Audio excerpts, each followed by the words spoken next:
In the innocence of childhood, love blooms in its purest form, untainted by the world's complexities, unmarked by time's cruel lessons. The autumn sunlight streamed through the tall windows of Roosevelt Elementary School, casting golden squares across the worn wooden floors of Mrs. Henderson's fourth-grade classroom.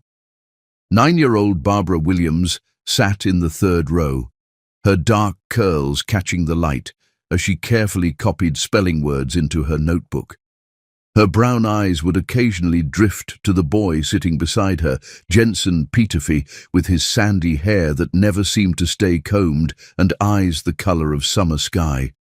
"Barbara," Jensen whispered, sliding a folded piece of paper across their shared desk. "Look what I drew for you." She unfolded the paper to find a crayon drawing of 2 stick figures holding hands under a rainbow, with Jensen plus Barbara equals best friends forever, written in his careful 9-year-old handwriting. A smile bloomed across her face like sunshine breaking through clouds. "It's beautiful," she whispered back, her heart fluttering in that peculiar way that made her stomach feel like it was full of butterflies. "I'll keep it always."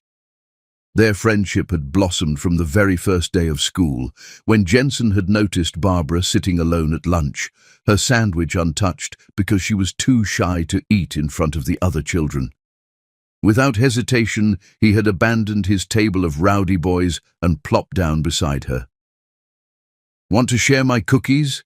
he had asked, his gap-toothed smile so genuine that Barbara's shyness melted away like ice cream in summer. "My mom makes the best chocolate chip cookies in the whole world."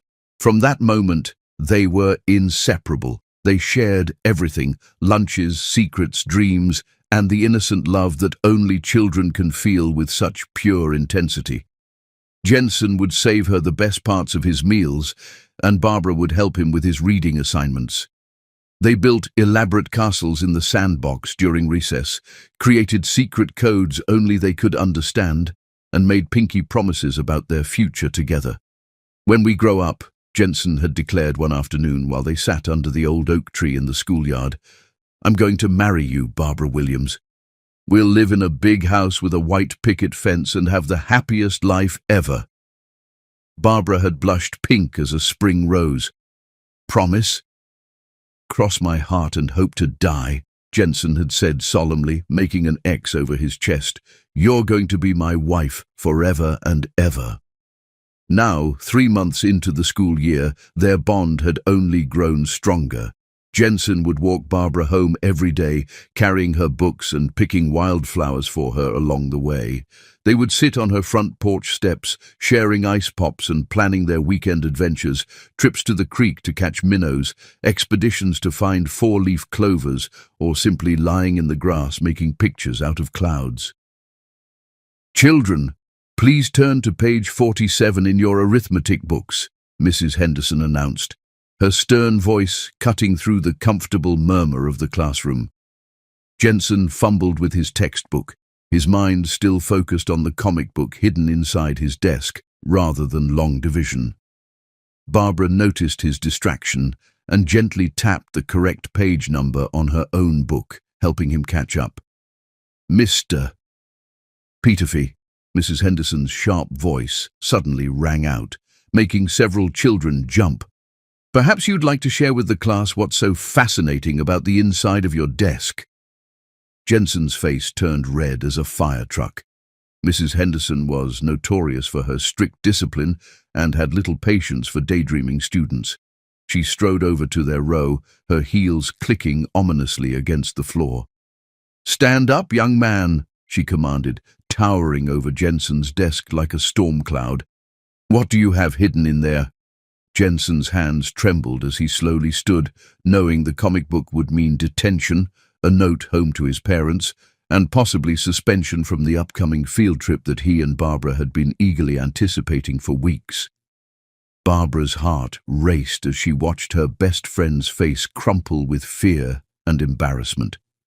She couldn't bear to see him suffer, especially when she knew how much his parents' approval meant to him. His father, Thomas, was already putting pressure on Jensen to excel in school, preparing him for the family business empire that seemed to grow larger every month. Without thinking, Barbara shot to her feet, her small voice ringing clear and strong across the silent classroom. "It was me, Mrs. Henderson. The comic book is mine." Every head turned to stare at her. Jensen's mouth fell open in shock, his blue eyes wide with disbelief and gratitude. Mrs. Henderson's stern gaze shifted from Jensen to Barbara, her eyebrows raised in surprise. "Miss Williams," the teacher said slowly, "are you telling me that you were the one disrupting my class?" Barbara's knees knocked together beneath her plaid skirt, but she lifted her chin bravely. "Yes, ma'am. I was reading it during arithmetic. Jensen was just trying to get me to put it away." The lie tasted bitter on her tongue, but seeing the relief flood Jensen's face made every moment of upcoming punishment worthwhile. This was what love meant, protecting the person who mattered most, even when it cost you dearly. "I see," Mrs. Henderson said, her voice dropping to that dangerously quiet tone that all the students feared. "Miss Williams, you will stay after school for detention today, and you will write, 'I will not bring inappropriate reading material to class' 100 times. "Yes, ma'am," Barbara whispered, her voice barely audible. As Mrs. Henderson returned to the front of the classroom, Jensen reached over and squeezed Barbara's hand under their desk.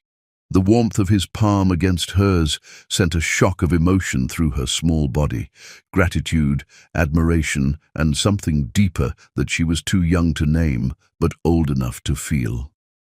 "Thank you," he mouthed silently, his eyes shining with unshed tears. Barbara squeezed his hand in return, her heart swelling with a love so pure and selfless that it seemed to fill the entire classroom with golden light. That afternoon, while Barbara sat in the empty classroom writing her lines, Jensen waited outside the school building despite his mother's driver honking impatiently. When she finally emerged, tired and with ink-stained fingers, he presented her with a bouquet of dandelions he had picked from the school lawn.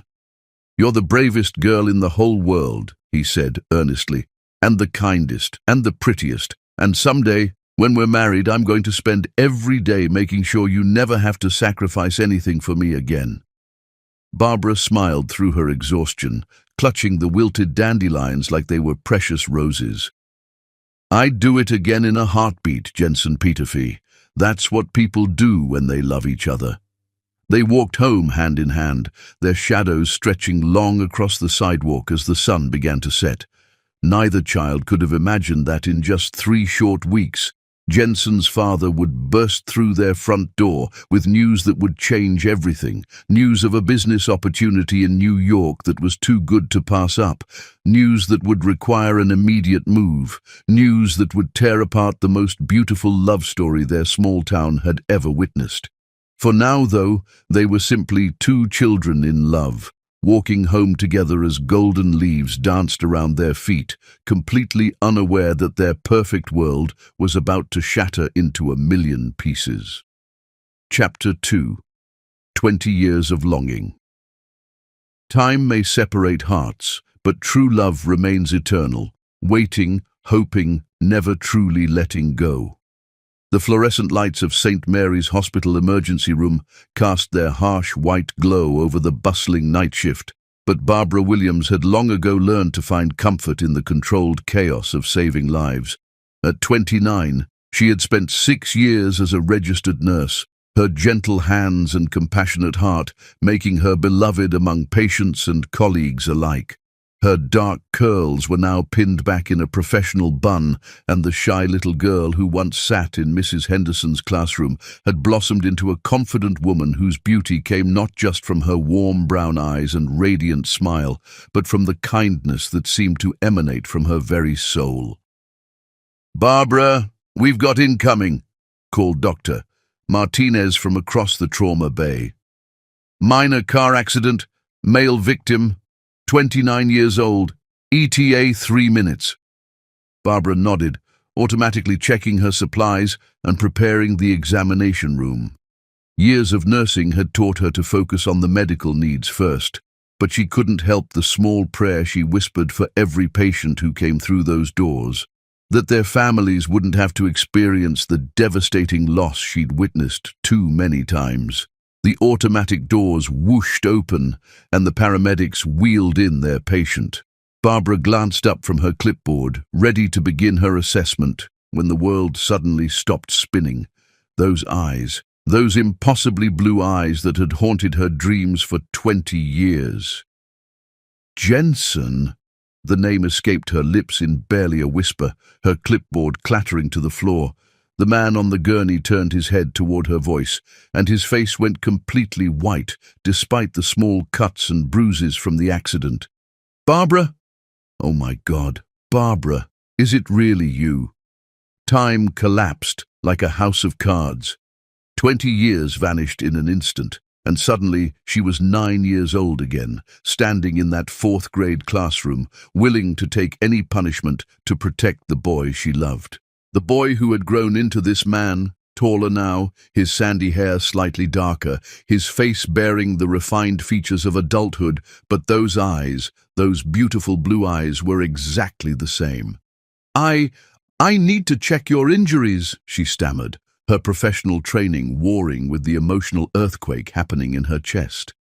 Her hands shook as she reached for her stethoscope.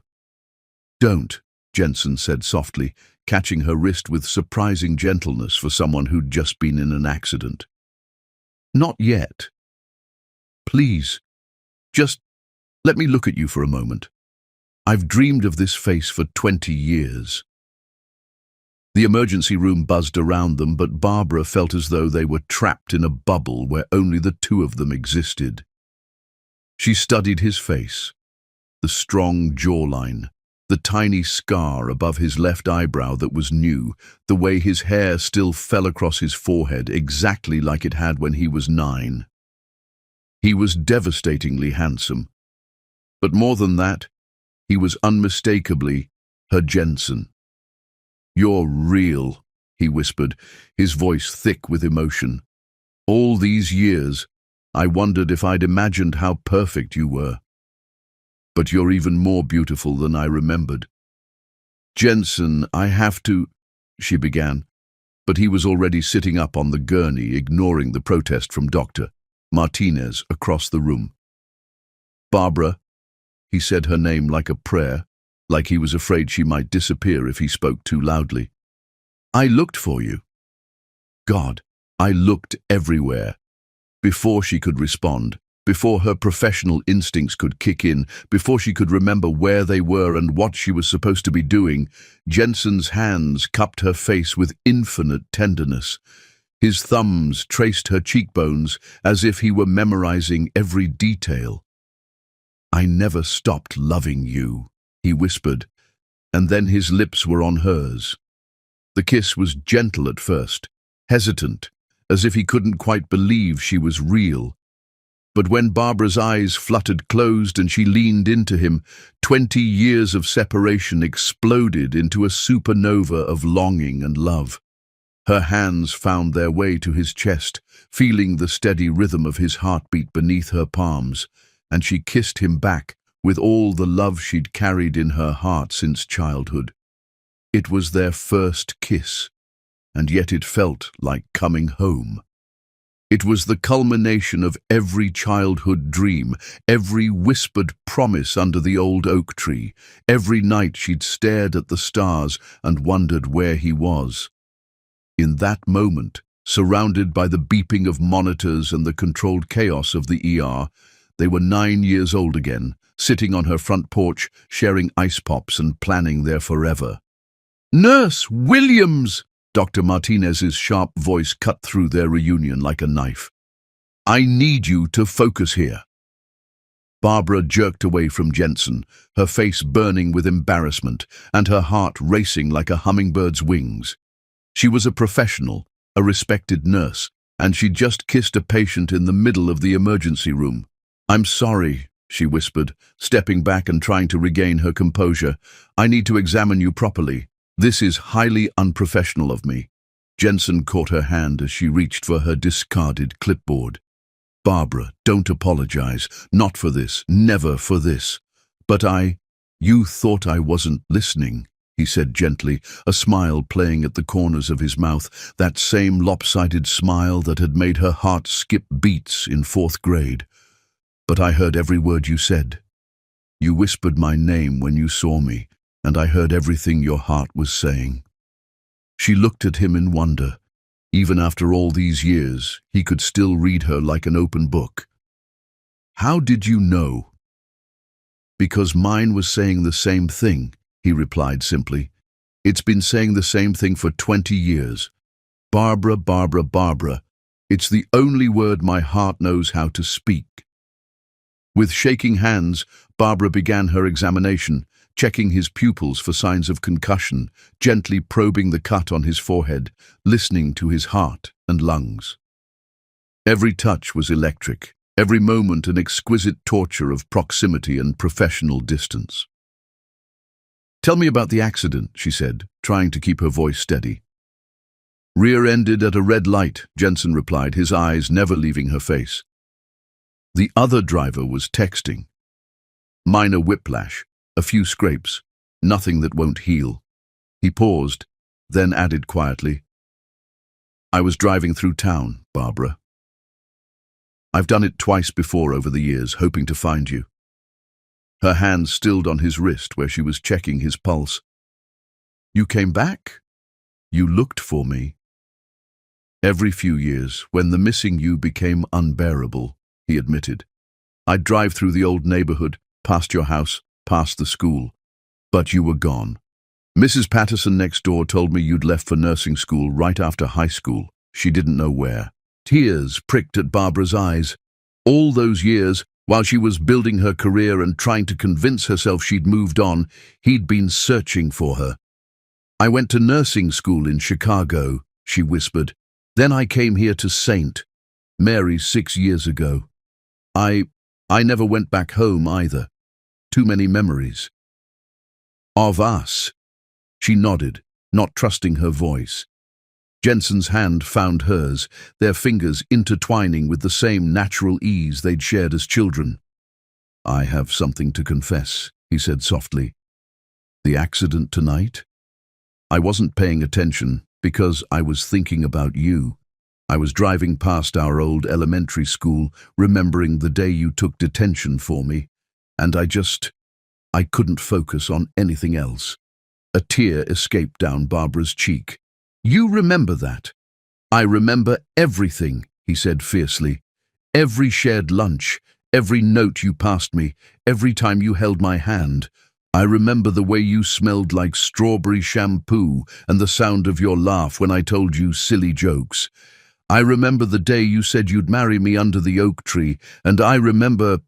His voice broke slightly. I remember the day my father told me we were moving to New York. The pain in his voice transported Barbara back to that horrible afternoon 20 years ago.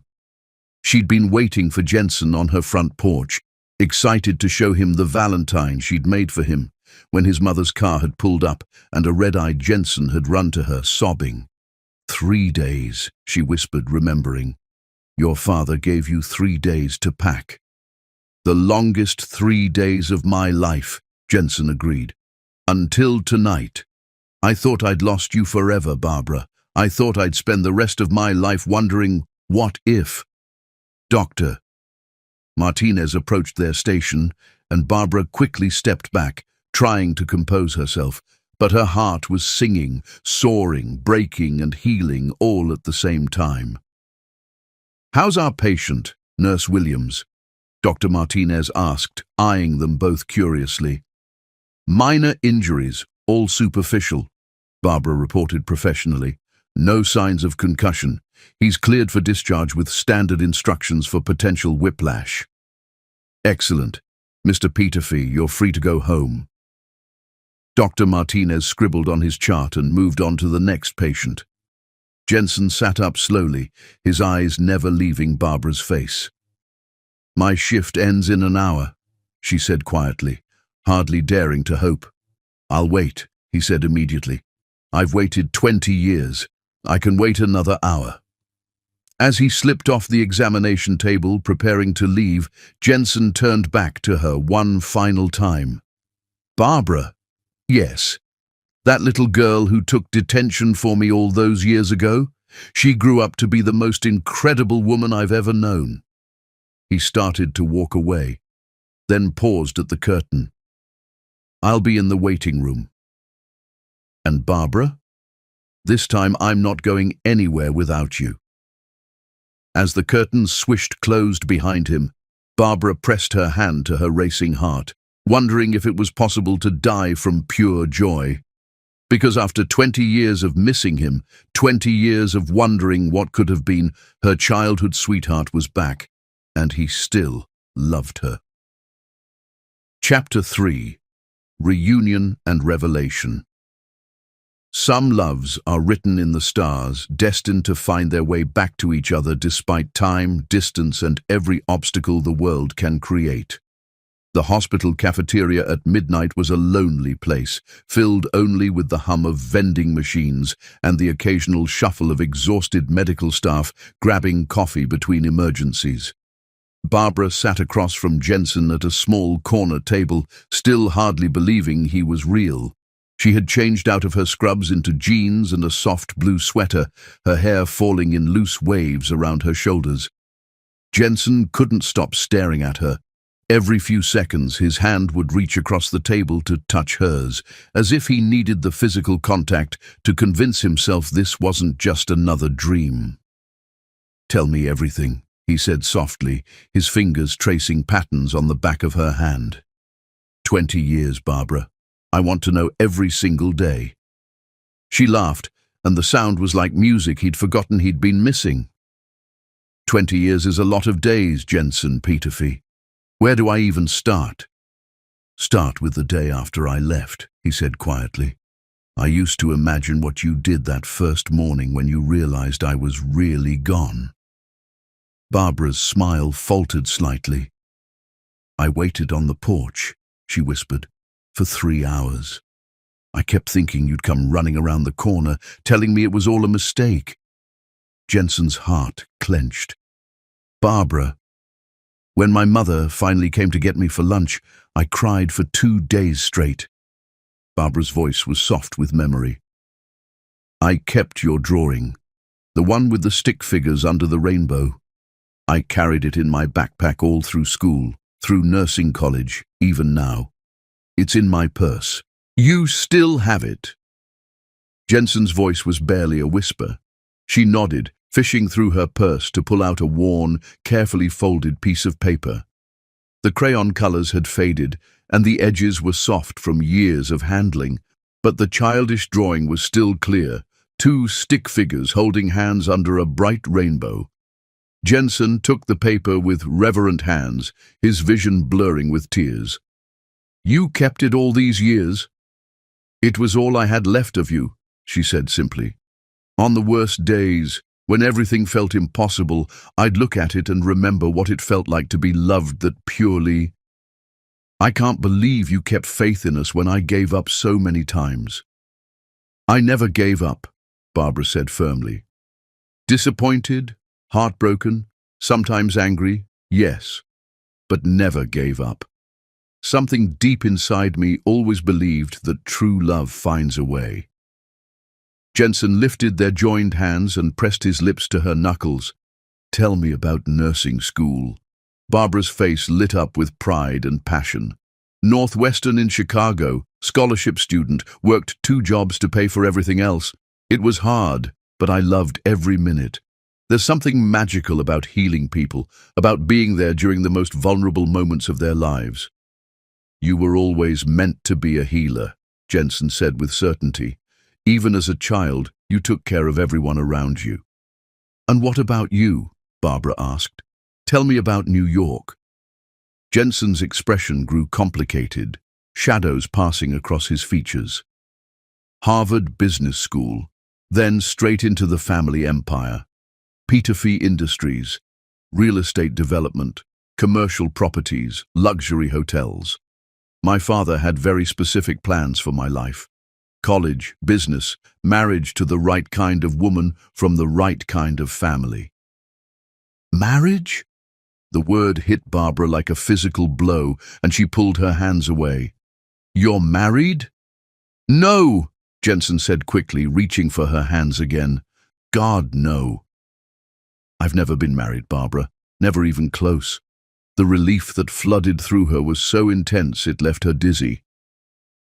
But you said marriage plans. My father's plans, not mine, Jensen clarified. He's been trying to arrange something with the daughter of his business partner for months, but I could never. How could I marry someone else when my heart has belonged to you since I was 9 years old? Barbara's eyes filled with tears. But Jensen, that's 20 years of loneliness. 20 years of waiting, he corrected gently. Oh, I dated. I tried to move on, tried to convince myself that what we had was just childhood fantasy. But every woman I met I compared to a 9-year-old girl with dark curls and kind eyes. None of them ever measured up. I know exactly what you mean, Barbara whispered. I dated too, even got engaged once during nursing school, but I could never love anyone the way I loved you. You were engaged. Now it was Jensen's turn to feel jealous. For 6 months, David was a wonderful man, kind, smart, wanted to save the world through medicine, but when he kissed me, she shook her head. All I could think about was a 9-year-old boy with messy hair and blue eyes who promised to marry me under an oak tree. Jensen smiled at that, remembering their childhood promises with perfect clarity. I kept that promise, you know, never made it to anyone else. They sat in comfortable silence for a moment, fingers intertwined, both marveling at how perfectly they still fit together after all these years. What are you thinking? He asked, catching her staring. I'm thinking about time, she said slowly. How strange it is. 20 years feels like forever, and also like no time at all. You're different, older, more sophisticated, but you're still madly in love with you. She blushed, and Jensen marveled at how that shy pink flush was exactly the same as when they were children. Still the boy who saved dandelions for me, she said softly. And you're still the girl brave enough to sacrifice herself for love, Jensen replied. Still the most beautiful soul I've ever known. He glanced at his watch and frowned. It's almost 1 in the morning. I should get you home. Where are you staying? Barbara asked as they stood to leave. The Marriott downtown. I drove down from New York for a business meeting, but after this, he gestured between them. I think I'm going to have to reschedule.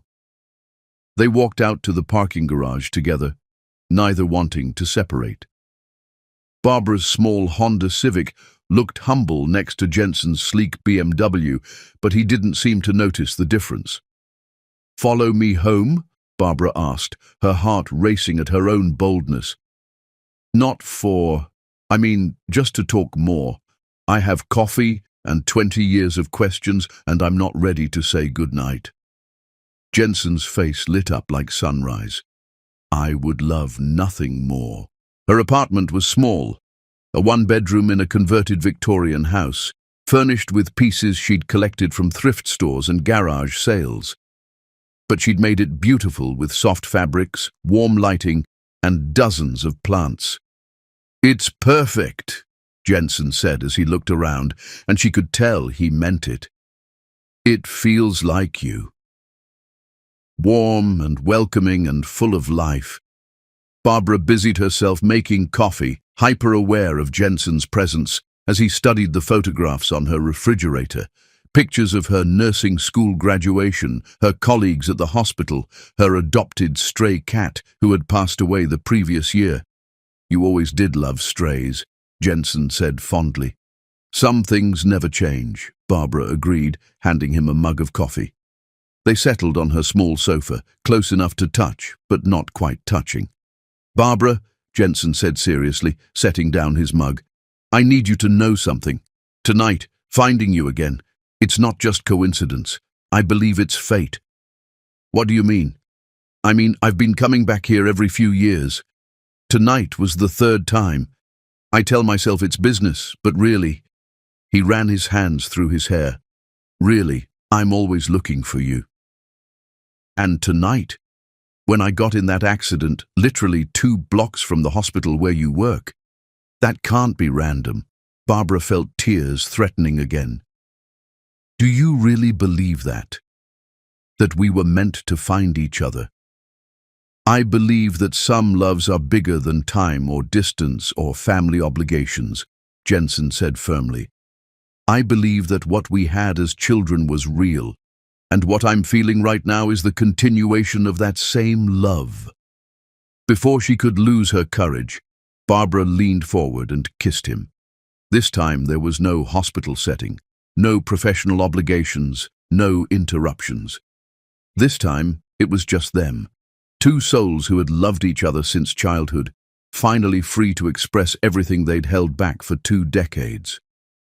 The kiss deepened naturally, 20 years of longing pouring out in gentle touches and whispered endearments. Jensen's hands tangled in her hair, and Barbara marveled at how perfectly she still fit against him. I love you, Jensen whispered against her lips. I've loved you for 20 years, and I'll love you for 20 more. I love you too, Barbara replied, tears of joy streaming down her face. I never stopped, not for a single day. They held each other on the small sofa as the night deepened around them, talking in whispers about their separate journeys, their shared memories, their hope for a future together. At some point, Barbara fell asleep in Jensen's arms, her head on his chest, listening to the steady rhythm of his heartbeat. Jensen stayed awake longer, stroking her hair and marveling at the miracle of holding her again. Tomorrow, he would have to face reality, his father's expectations, the business obligations waiting in New York, the complicated logistics of 2 lives that had grown in different directions. But tonight, in this small apartment that felt more like home than any mansion ever had, he was exactly where he belonged. As dawn began to lighten the windows, Jensen finally allowed himself to sleep, still holding the woman who had owned his heart since he was 9 years old. Neither of them could have imagined that less than 12 hours later, their newfound happiness would face its greatest test when he walked through the doors of the Peterfy family mansion with Barbara on his arm. Chapter 4. Meeting the family storm. When love collides with expectation, the heart must choose between duty and destiny. The Peterfy estate sprawled across 15 manicured acres in the most exclusive section of the city, its Gothic revival architecture commanding attention like a fortress built of privilege and power. As Jensen's BMW wound up the circular drive lined with perfectly trimmed hedges and imported Italian statuary, Barbara felt her confidence shrinking with each passing moment.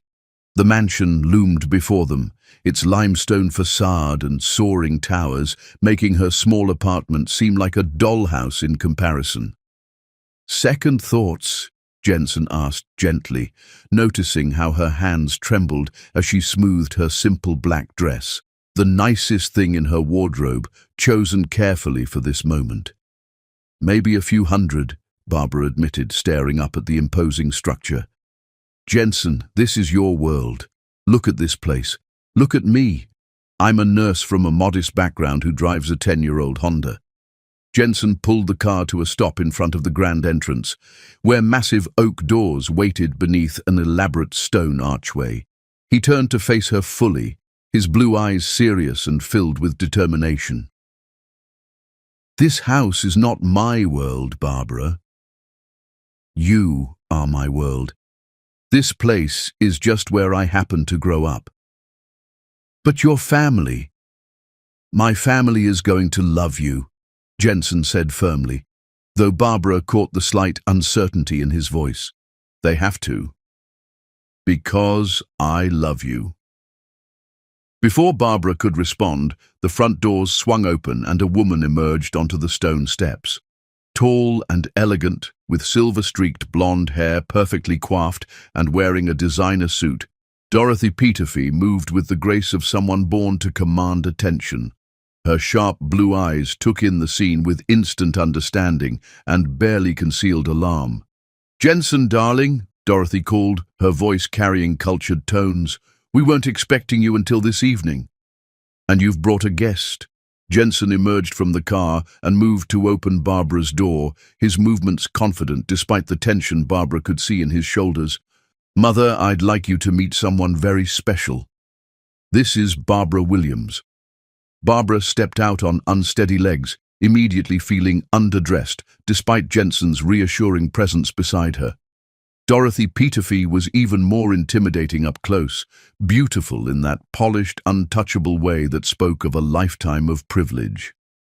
"Barbara," Dorothy repeated, extending a perfectly manicured hand. "How lovely to meet you.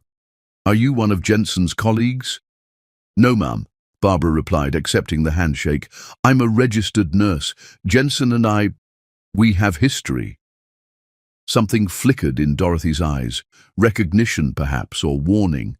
Before she could respond, the sound of footsteps echoed from the marble foyer, and two more figures appeared in the doorway. Thomas Peterfy was a man who commanded attention without effort. Tall and broad-shouldered despite his years, his silver hair impeccably styled, and his expensive suit tailored to perfection, he emanated the kind of power that came from controlling vast business empires. His eyes, a paler blue than his son's, swept over Barbara with calculating assessment. Behind him came Carolyn, Jensen's younger sister, who had inherited the family's striking features but softened them with her mother's elegance. At 26, she moved with confident grace, her dark hair swept into a sophisticated chignon. "Jensen," Thomas's voice boomed across the drive, warm with paternal affection that somehow managed to sound like a business greeting. "Son, you're early. The meeting with the Patterson Group isn't until 6. "I'm not here for business, Dad," Jensen replied, his arm moving protectively around Barbara's waist. "I'm here to introduce all of you to the woman I'm going to marry." The silence that followed was so complete that Barbara could hear the fountain in the center of the circular drive bubbling merrily away, completely oblivious to the tension crackling through the afternoon air. Dorothy's face went pale beneath her carefully applied makeup. Carolyn's mouth dropped open in shock. And Thomas? Thomas looked like a man who had just watched his carefully constructed empire begin to crumble. "I beg your pardon," Thomas said slowly, his voice dropping to that dangerously quiet tone. "You heard me correctly," Jensen replied, his voice steady despite the muscle ticking in his jaw. "Barbara and I are getting married." "Jensen, sweetheart," Dorothy interrupted, her voice taking on a soothing tone. "Perhaps we should all go inside and discuss this over tea. I'm sure there's been some misunderstanding." "There's no misunderstanding, Mother. I love Barbara. I've loved her since I was 9 years old." Carolyn found her voice first, stepping forward with curiosity. 9 years old? Jensen, what are you talking about? Barbara felt heat rise in her cheeks as all eyes turned to her. "We knew each other as children," she explained quietly, "before your family moved to New York." "Before we moved?" Dorothy's eyes widened in recognition. "Oh my God, you're the little girl from elementary school, the one Jensen cried about for months after we moved. The one he refused to stop talking about," Thomas added grimly, his businesslike demeanor cracking to reveal something that looked disturbingly like panic. "The one he claimed he was going to marry when he grew up." "And now I am grown up," Jensen said firmly, "and I'm keeping that promise." Thomas's face was turning an alarming shade of red. "Jensen Michael Peterfy," Thomas said through gritted teeth, "you will do no such thing. You have responsibilities, obligations. The Patterson merger depends on your engagement to Miranda." "Then the Patterson merger will have to fail," Jensen replied with a calmness that Barbara found both admirable and terrifying. "Are you out of your mind?" Thomas roared, his composure finally snapping completely. "Do you have any idea what you're saying? This merger represents everything I've worked for." "And what about what I've worked for?" Jensen shot back, his own temper finally flaring. "What about my happiness? What about love?" "Love." Thomas spat the word like it tasted bitter. "Love doesn't pay for the lifestyle you've grown accustomed to, son. Love doesn't build business empires or secure family legacies." Barbara felt like she was watching a tennis match conducted with emotional grenades. Carolyn stood frozen in the doorway, her eyes wide with shock, while Dorothy wrung her hands and looked like she might faint. "Thomas, please," Dorothy said weakly. "Perhaps we should—" "No," Thomas cut her off, his attention fixed on his son like a laser. "Jensen, I forbid this. Do you hear me? I absolutely forbid it." "You can't forbid me anything anymore, Dad," Jensen replied, his voice deadly quiet. "I'm 29 years old, and I make my own decisions about my life." "Not while you live under my roof and work for my company," Thomas shot back. "Not while you benefit from the Peterfee name and fortune." The threat hung in the air like a sword, and Barbara felt her heart sink. She had known this moment would come, the moment when Jensen would have to choose between his family's wealth and their love. "What exactly are you saying?" Jensen asked, though Barbara could tell from his tone that he already knew. "I'm saying that if you insist on throwing away your future for this fantasy—" Thomas's gaze flicked dismissively over Barbara, making her feel smaller than an insect. "Then you can do it without the benefit of family support, financial or otherwise." "Thomas," Dorothy gasped, finally finding her voice. "Surely you don't mean—" "I mean exactly what I said," Thomas replied coldly.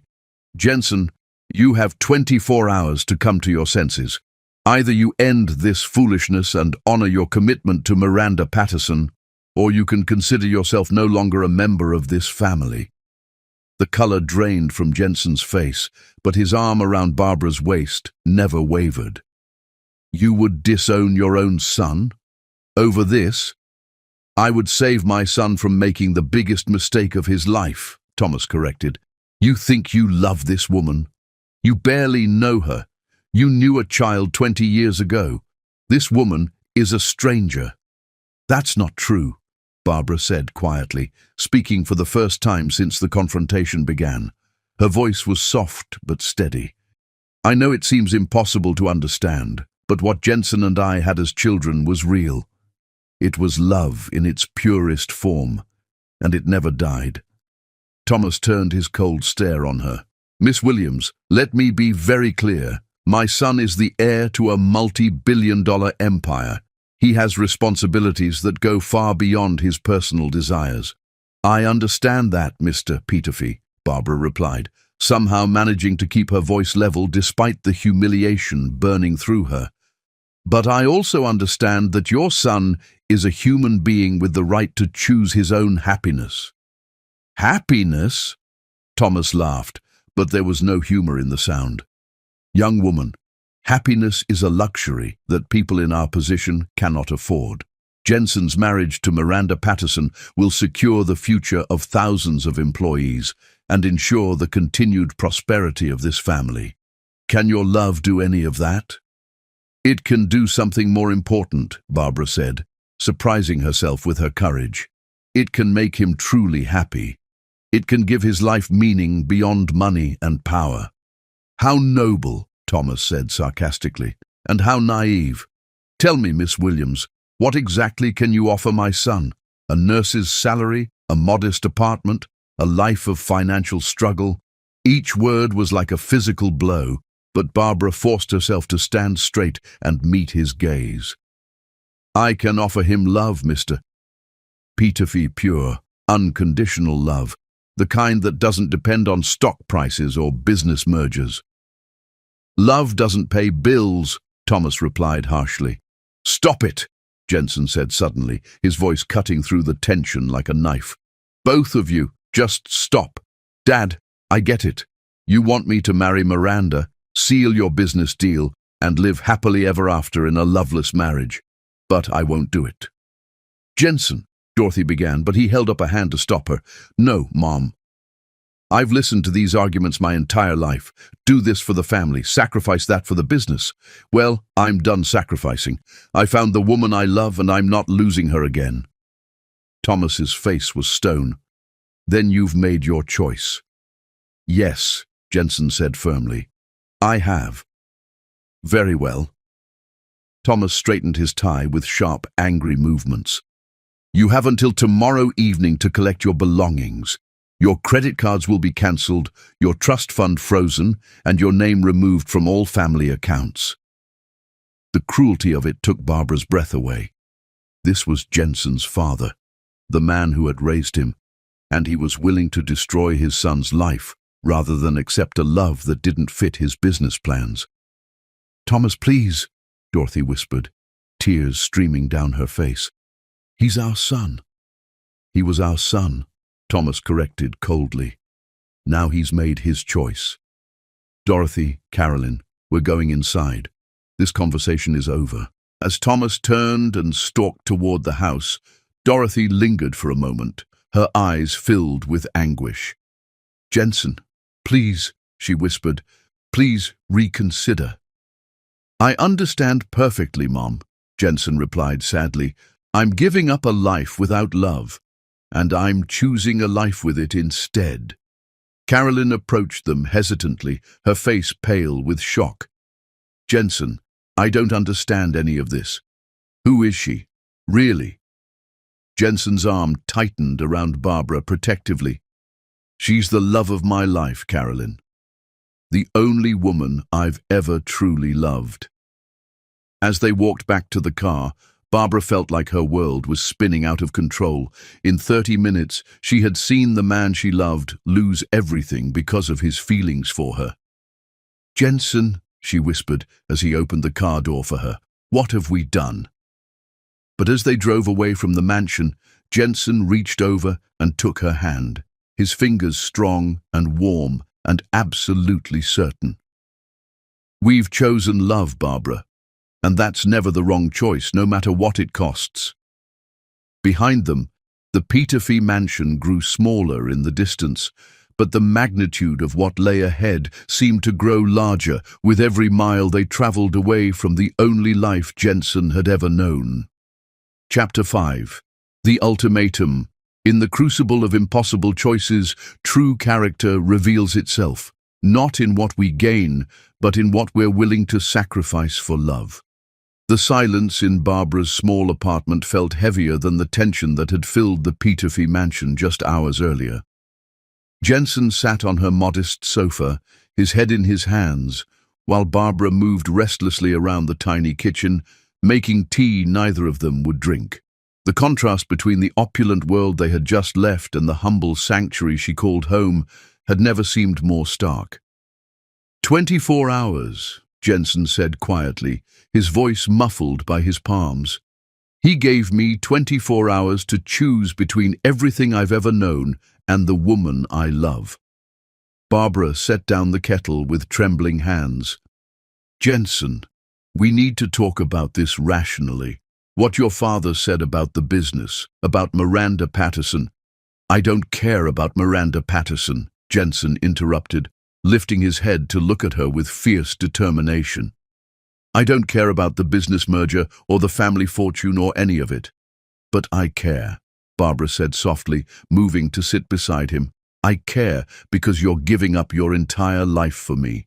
Your family, your career, your financial security, everything. Jensen reached for her hands, holding them with gentle strength. Barbara, listen to me.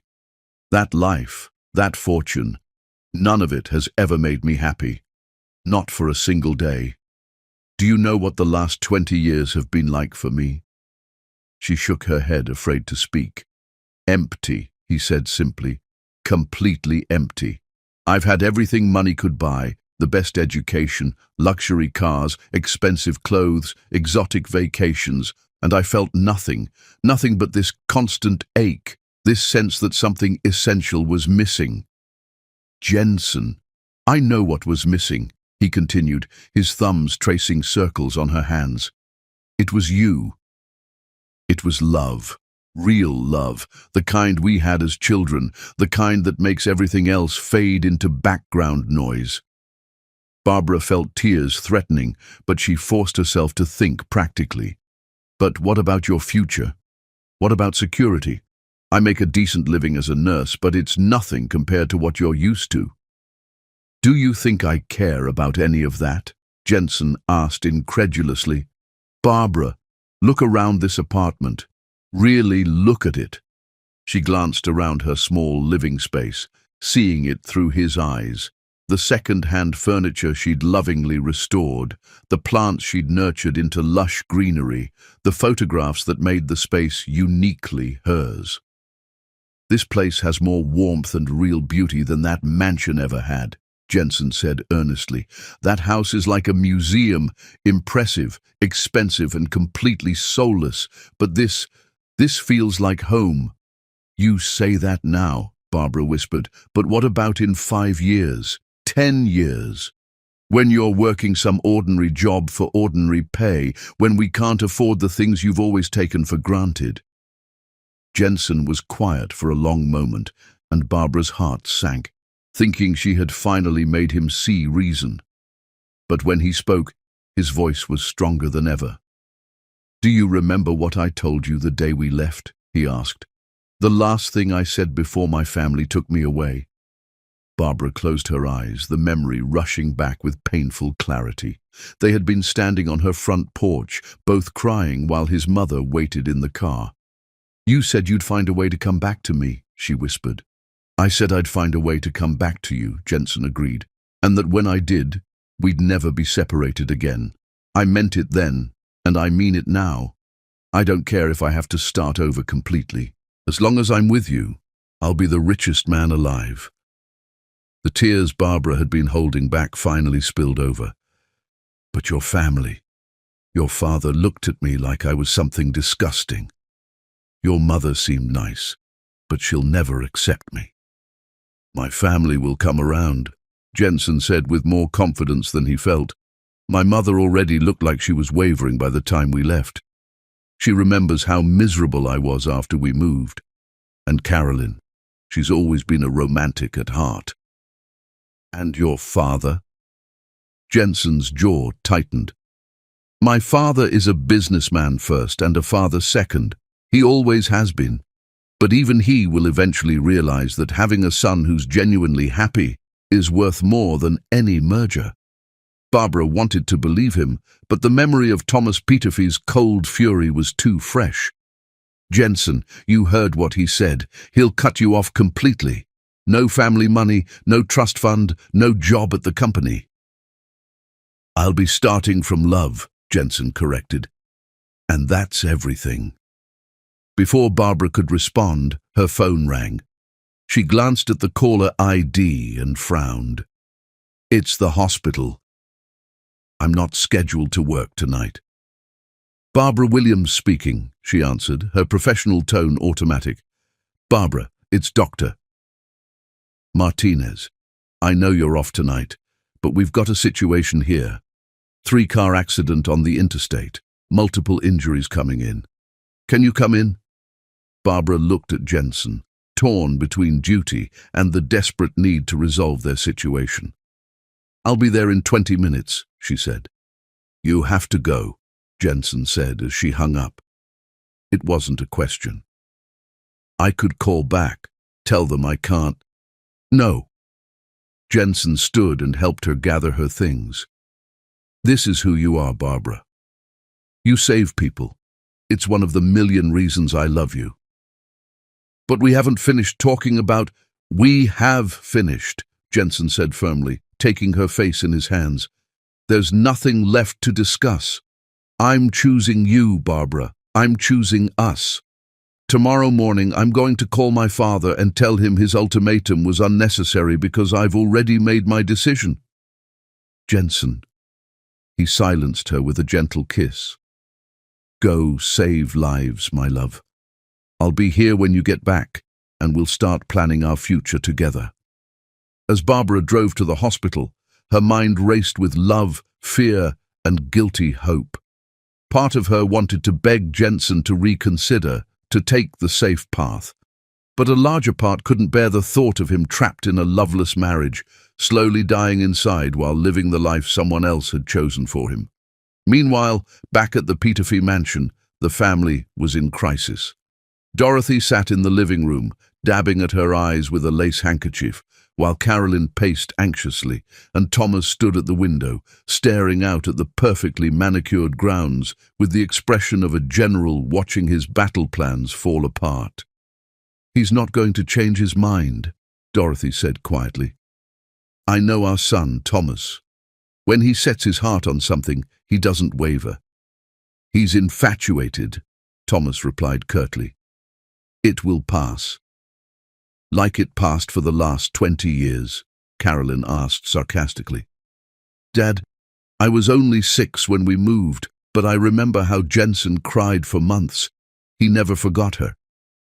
"He was a child," Thomas snapped. "Children cry over lost toys too." "She's not a toy," Dorothy said softly. "I saw the way he looked at her, Thomas. The way she looked at him. That's real love." "Real love doesn't pay for real life," Thomas retorted. "Do you want to see our son struggling to make ends meet? Working some menial job?" "I want to see our son happy," Dorothy replied with quiet strength. "And he's never been happy, Thomas. Not once in 20 years. Successful, accomplished, dutiful, everything you wanted him to be. But happy? No." Thomas turned from the window, his face a mask of frustrated determination. "This conversation is pointless. Jensen will come to his senses when he realizes what he's actually giving up." But even as he spoke the words, Thomas felt a flicker of doubt. He remembered his own father's attempts to control his life, his own rebellion when he'd married Dorothy against his family's wishes. The irony wasn't lost on him, but he pushed the memory aside. Back at the hospital, Barbara worked through the night, her hands steady and professional as she treated accident victims, but her heart torn between hope and heartbreak. Every time she had a free moment, she thought about Jensen sitting in her small apartment, probably staring at his phone and debating whether to call his father. At 3 in the morning, during a brief lull, she stepped outside for fresh air and found herself looking up at the stars. Somewhere out there was the same star she and Jensen had wished on as children. "Please," she whispered to the universe, "please let us find a way through this. Please let love be enough." She didn't know that, at that very moment, Jensen was standing on her small balcony, looking up at the same star and making the same wish. He had spent the hours since she left thinking about their situation from every angle, weighing the costs and benefits, like the businessman his father had trained him to be. The math was simple. Giving up his family fortune meant hardship, struggle, and uncertainty. Keeping it meant wealth, security, and a lifetime of regret. For Jensen, it wasn't even close to a difficult choice. When Barbara finally returned home as dawn was breaking, she found Jensen in the kitchen making coffee, still wearing the expensive suit from their dinner, but looking more at peace than she'd seen him since their reunion. "How did it go?" he asked, wrapping her in his arms. "We saved 3 lives," she said, exhaustion and satisfaction warring in her voice. "And you? Have you?" "I've made my decision," Jensen said, kissing the top of her head. "Actually, I made it 20 years ago when I promised to marry you under an oak tree. I just needed last night to remember that some promises are more important than family expectations." Barbara pulled back to look at him, searching his face for any sign of doubt or regret. She found none. "Are you absolutely certain?" she asked. "Because once you make that call to your father, there's no going back." Jensen smiled, and it was the same smile that had made her heart flutter in 4th grade, full of mischief, determination, and absolute certainty. Barbara Williams. Will you marry me? Officially this time, not just in a childhood promise. Will you marry a man who has nothing to offer but his heart and his determination to build a life worthy of your love? Through her tears, Barbara saw their future stretching ahead, uncertain, challenging but blazing with the kind of happiness she'd only dreamed of for 20 years. "Yes," she whispered. "Yes, yes, 1,000 times yes." As Jensen spun her around the small kitchen, both of them laughing and crying at the same time, neither of them could have imagined how much their love was about to cost them, or how ultimately it would prove to be worth every sacrifice they'd have to make. Chapter 6. Choosing Love Over Luxury.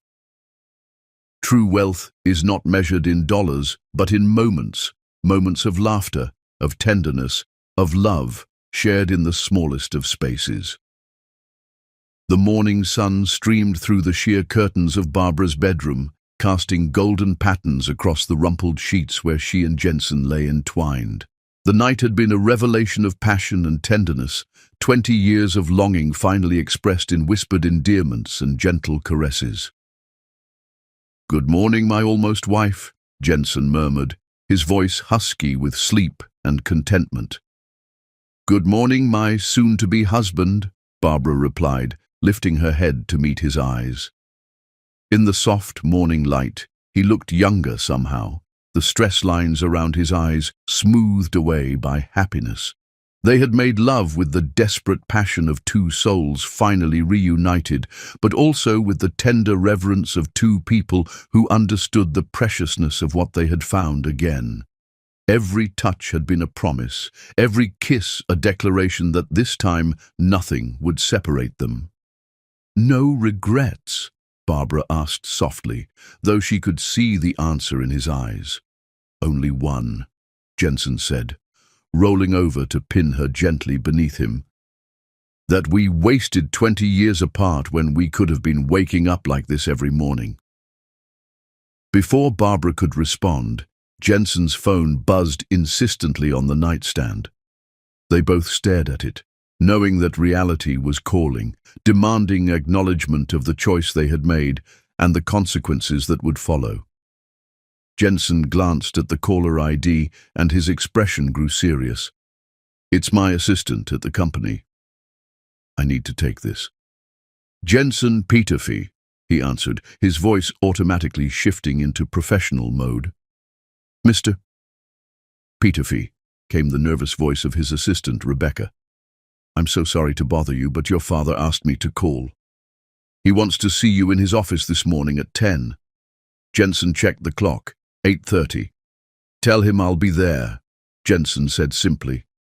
"Sir? Is everything all right? There are rumors." "Rebecca, after today I won't be your boss anymore," Jensen said gently. "So let me give you one last piece of advice. Sometimes the rumors are true." After he hung up, Barbara sat up, pulling the sheet around herself. "The final confrontation?" "The final confrontation," Jensen agreed. "He's giving me one last chance to change my mind." Jensen leaned down and kissed her, pouring all his certainty and love into the gesture. "And I'm going to tell him that I've never been more sure of anything in my life." An hour later, Jensen stood in the elevator of Peterfy Industries, watching the floors tick by as he rose to his father's corner office. He had dressed carefully for this moment, his best suit, his Harvard cufflinks, his Italian leather shoes, not out of vanity, but as armor for the battle ahead. Thomas Peterfy was waiting behind his massive mahogany desk, the city skyline spread out behind him like a kingdom he ruled. He didn't look up when Jensen entered, instead continuing to study a file with intense concentration. "Sit down, son," Thomas said without lifting his eyes from the documents. Jensen remained standing. "I'd rather not. This won't take long." Finally, Thomas looked up, his pale blue eyes assessing his son with cold calculation. "I trust you've had time to think about our conversation yesterday." to consider what you're throwing away. I have, Jensen replied calmly, and my answer hasn't changed. I see. Thomas leaned back in his leather chair, steepling his fingers. Then let me be very clear about what your decision means. As of this moment, you're no longer employed by Empathy Industries.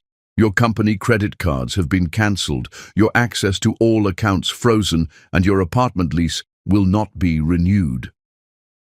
Jensen felt each blow land, but his expression never wavered. I understand.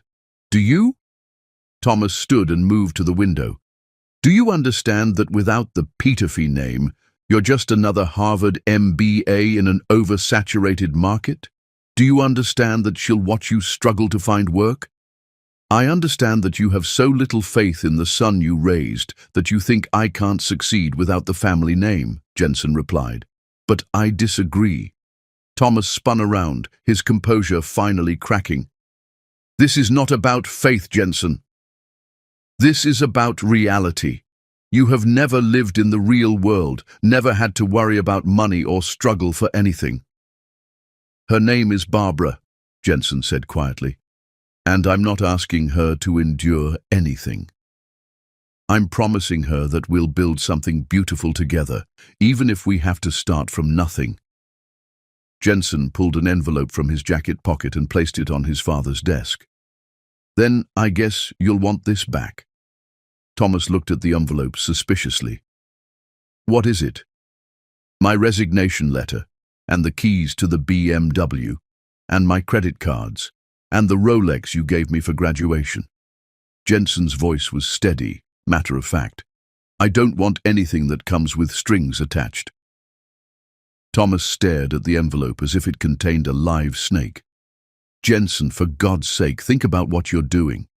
Think about the life you could have with Miranda. She's beautiful, educated, from a good family.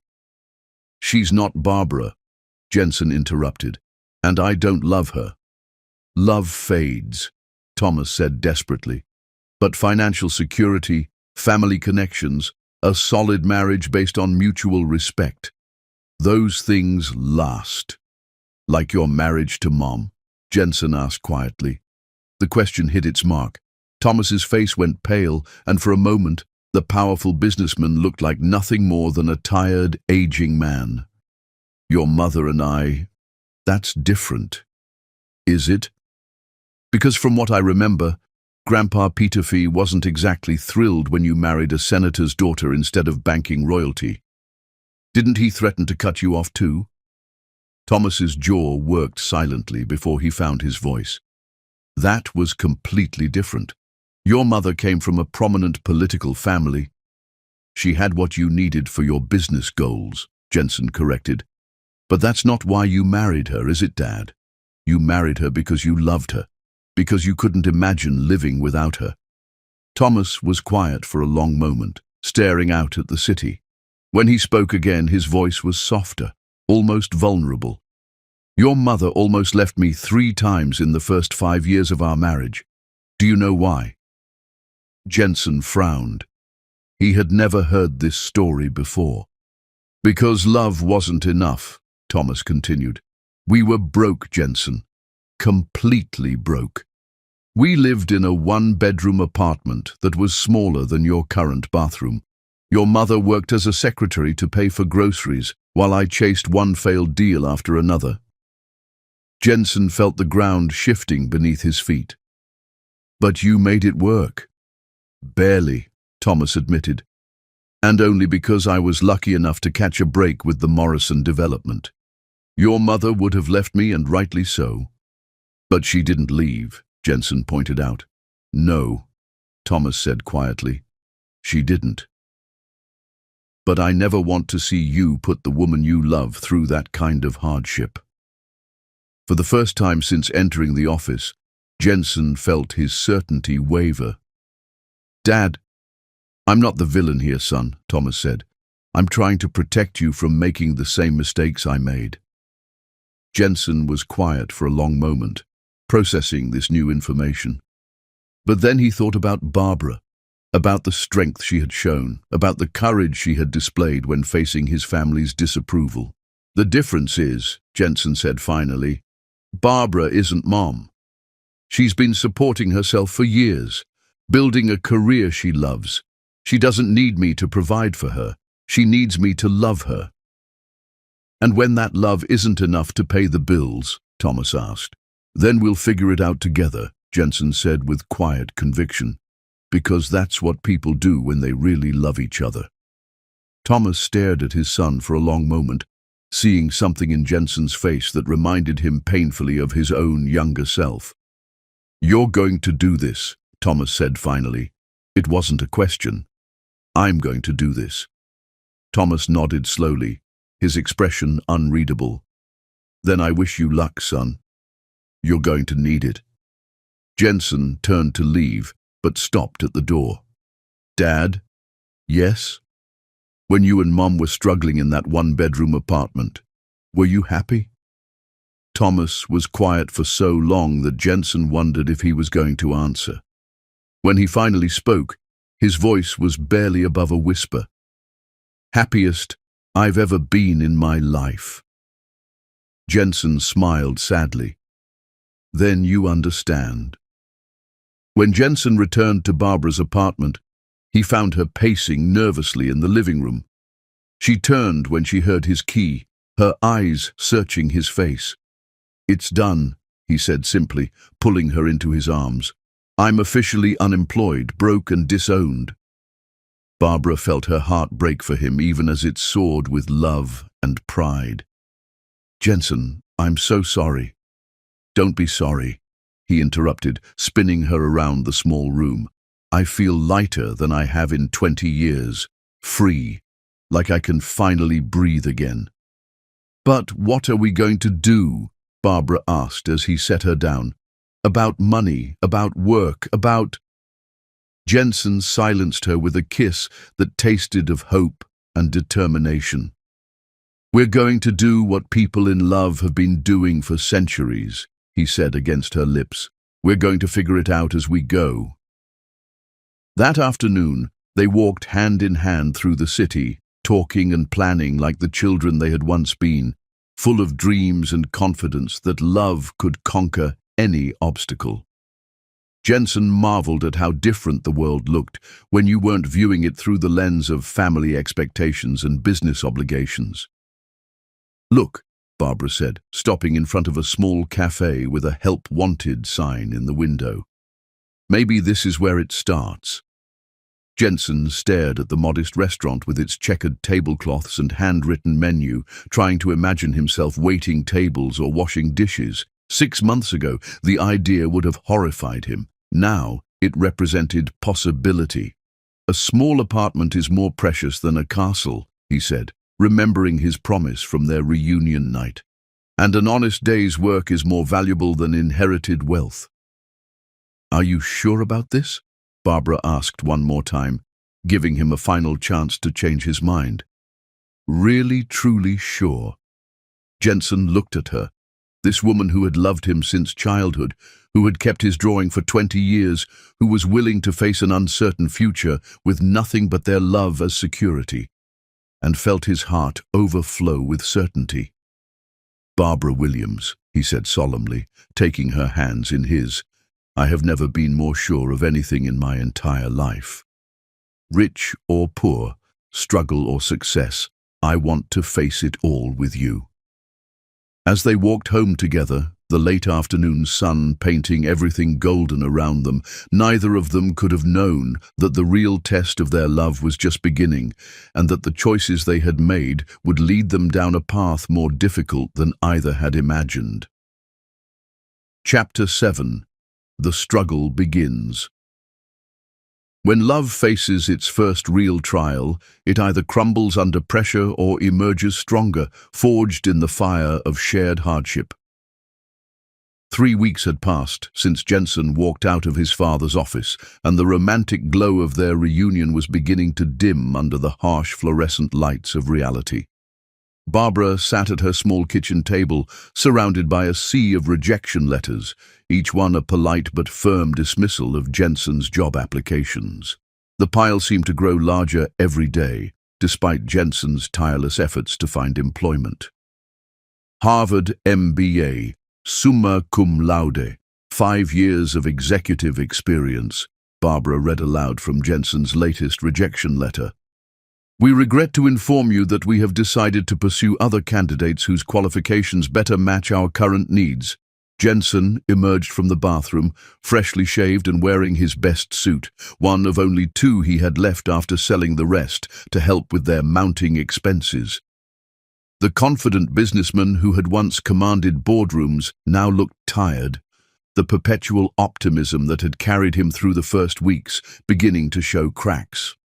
"Let me guess," he said, nodding toward the letter. "Another, we'll keep your resume on file for future opportunities." "Morrison and Associates," Barbara confirmed, setting the letter on the growing pile. "That makes 15 this week." Jensen poured himself coffee, noting they were down to the generic brand Barbara bought at the discount store. 3 weeks ago, he wouldn't have noticed such details. Now, every penny mattered. "I have 3 more interviews today," he said, attempting confidence. "Hartwell Construction at 10, Summit Properties at 1, and Datatech Solutions at 4. Barbara looked up from the rejection letters, worry etched across her features. She had been working double shifts whenever possible, but even with her overtime pay, they were barely managing to cover rent and basic expenses. Her small savings account was dwindling rapidly. "Jensen," she said gently, "have you considered that maybe your father—" "My father has nothing to do with this," Jensen interrupted, but his tone lacked conviction. They both knew that Thomas Peterfy's influence in the business community extended far beyond his own company.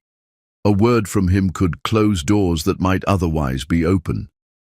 "Maybe you should try using a different name," Barbara suggested carefully, "or not mentioning Peterfy Industries on your resume." Jensen's jaw tightened. "I'm not going to hide who I am or lie about my experience. If employers can't see past family politics, then they're not companies I want to work for anyway." Barbara admired his principles, but she was beginning to worry about their practical implications. She had grown up in a working-class family where pride was a luxury they couldn't afford. "What about the restaurant job?" she asked. "The manager at Mario's seemed interested yesterday." Jensen's expression darkened. "Waiting tables?" "It's honest work," Barbara said defensively, "and it would be immediate income while you continue looking." "I know it's honest work," Jensen replied, running his hands through his hair. "It's not about that. It's just, I never imagined—" He trailed off, but Barbara could fill in the blanks.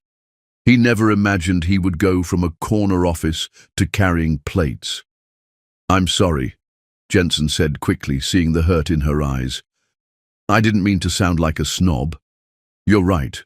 Work is work, and we need income." Barbara reached across the table and took his hand. "We'll figure this out, Jensen. We just need time." "Time and money," Jensen replied grimly, "and we're running out of both."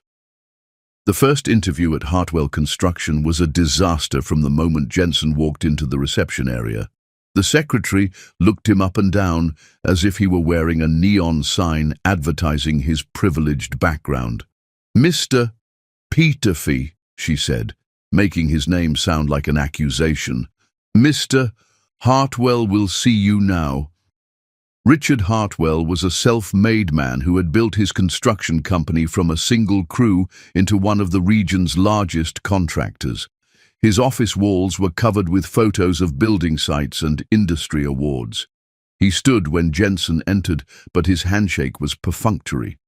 "So," Hartwell said, settling behind his cluttered desk, "Thomas Peterfy's boy wants to work construction." Jensen felt his heart sink. "I'm interested in project management. My experience at Peterfy Industries involved overseeing multiple commercial developments." "Your experience at Daddy's company," Hartwell corrected with undisguised contempt. "Tell me, son, you ever swing a hammer? Ever pour concrete in 90-degree heat?" I've managed projects from the executive level, Jensen replied carefully. I understand construction timelines and budget constraints. Hartwell laughed without humor. You understand numbers on a spreadsheet. That's not the same thing. Then teach me, Jensen said, his pride warring with desperation. Start me anywhere. I'm willing to learn. Are you? Hartwell leaned back, studying Jensen. Word is, your daddy cut you off for shacking up with some nurse. That true? Jensen's hands clenched into fists under the desk. My personal life is not relevant to this position. Everything's relevant when you're hiring someone, Hartwell replied. How do I know you won't run back to Daddy the first time you break a nail? Because I won't, Jensen said firmly. I'll be honest with you, Peterfy. I don't think you'd last a week in this business, but even if you would, I can't afford to take that chance. I've got a good relationship with your father's company. They've subcontracted work to me for years. I'm not about to jeopardize that. Jensen felt the familiar sting of his father's invisible hand closing another door. I see. Nothing personal, Hartwell said, standing. Just business. The interview at Summit Properties went slightly better, but the result was the same. A carefully worded explanation about cultural fit that Jensen now recognized as code for "we don't want to anger Thomas Peterfy." By the time he arrived at Datatech Solutions, Jensen's confidence was hanging by a thread. The company specialized in project management software for construction firms, theoretically a perfect match for his skill set. The hiring manager, Sandra Chen, was a sharp-eyed woman who had built her career on recognizing talent. Interesting resume, she said, scanning the document. Impressive track record at Peterfy Industries. But I have to ask, why are you looking to leave the family business? Jensen had rehearsed this answer dozens of times, but it never got easier. I'm looking for new challenges and the opportunity to build something on my own merits. And your father is supportive of this decision. Jensen hesitated for just a moment too long. My father and I have different views on my career direction. Sandra's expression sharpened. Mr. Peterfy, I'm going to be direct. I've heard rumors about your situation. Your father's influence in this industry is considerable, and several of our clients do business with Peterfy Industries. It won't create problems, Jensen said desperately. I'm qualified for this position, and I'll prove my value regardless of any external politics. Sandra studied him for a long moment, and Jensen thought he saw sympathy in her eyes. I believe you would, she said finally, but I can't take the risk. I'm sorry. As Jensen walked out of the Datatech building into the late afternoon heat, the weight of failure settled over him like a suffocating blanket. 3 interviews, 3 rejections. His father's influence was like an invisible wall, blocking every path to legitimate employment.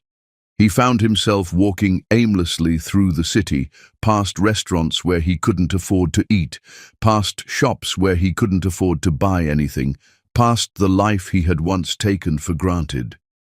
For the first time since making his choice, Jensen allowed himself to wonder if his father had been right. When he finally returned to the apartment, he found Barbara in the living room, still wearing her scrubs from her shift at the hospital.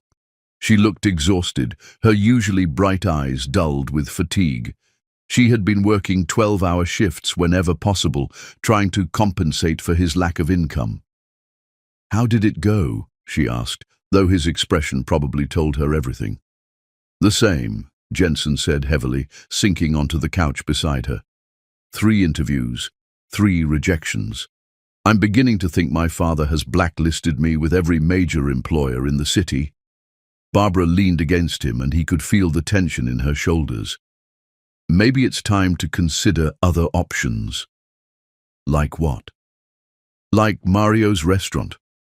Like taking whatever work you can find while continuing to look for something in your field. Like swallowing your pride. Jensen knew she was right, but the thought of serving plates while his Harvard classmates climbed corporate ladders felt like a physical blow. "I never thought it would be this hard," he admitted quietly. "I know," Barbara said softly. "But Jensen, we can't keep going like this. I'm working 60-hour weeks. We're behind on rent, and we haven't bought groceries in 3 days." The guilt hit him like a punch to the stomach. While he had been nursing his wounded pride and clinging to his professional dignity, Barbara had been sacrificing her health and happiness to keep them afloat. She was living off coffee and whatever free food the hospital cafeteria provided to staff, working extra shifts until she could barely stand. "You're right," he said, pulling her closer. "Tomorrow, I'll take whatever job I can find.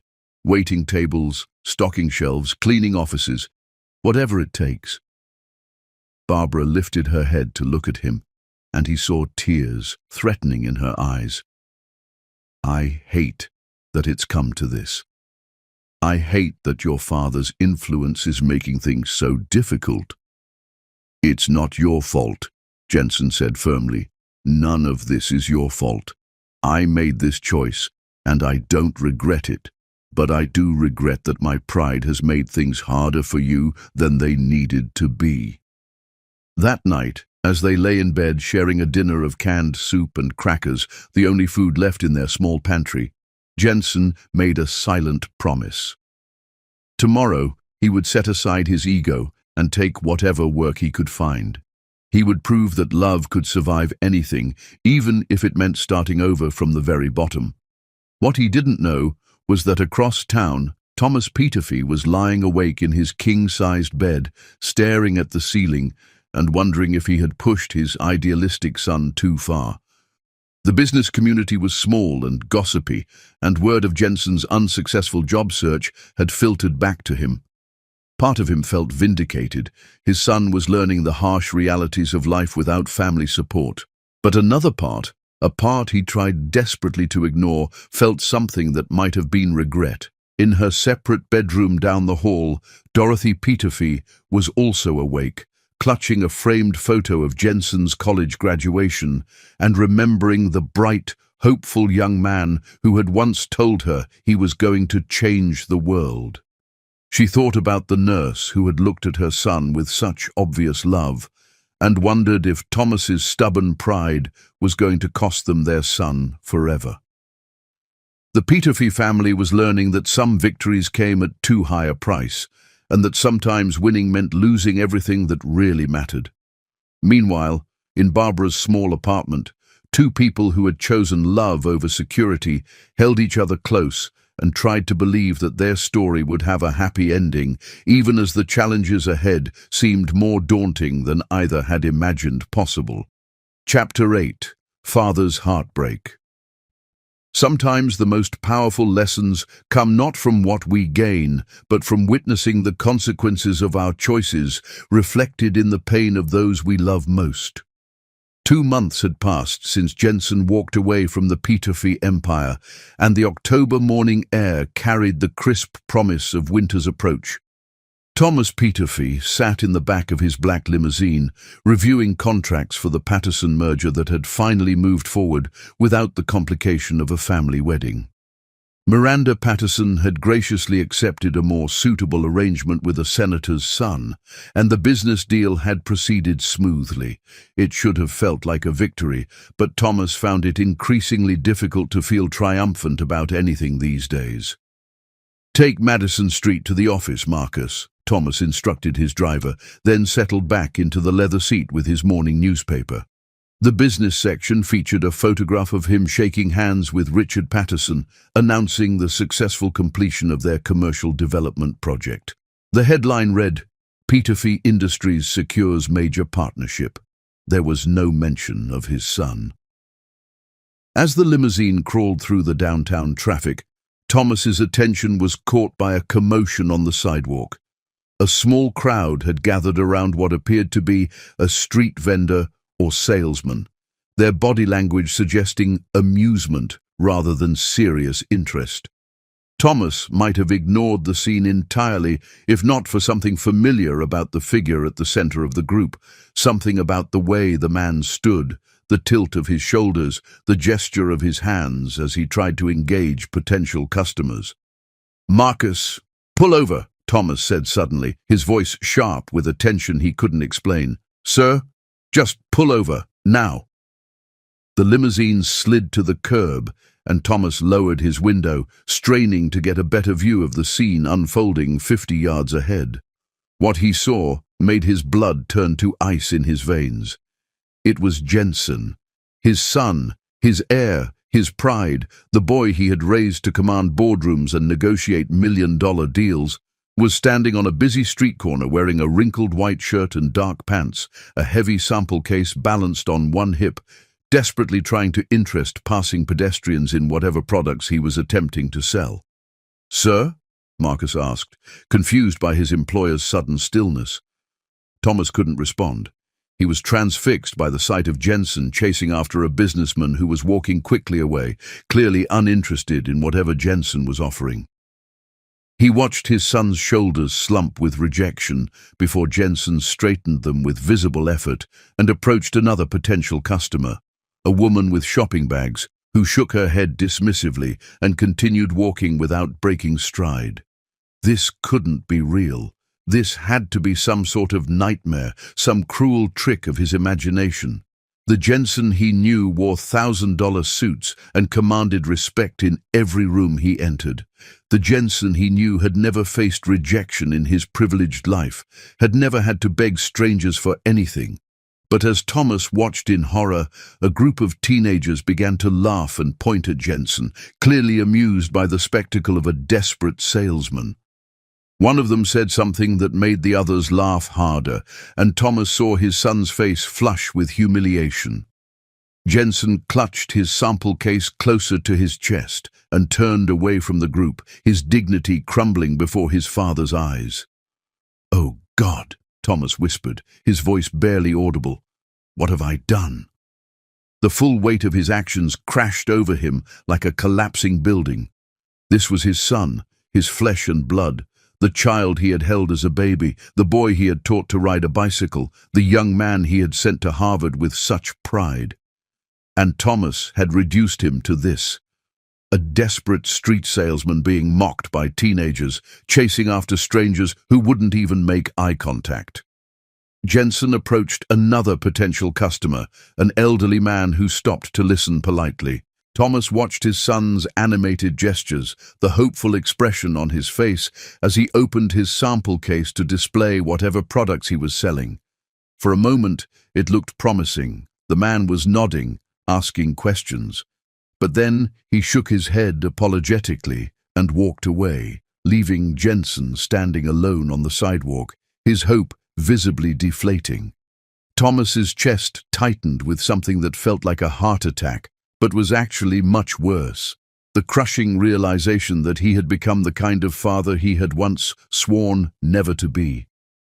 His own father had been cold and controlling, more concerned with business than family, and Thomas had promised himself he would be different with his children, yet here he was, having forced his son into the streets like a common peddler because of his own stubborn pride and obsession with appearances.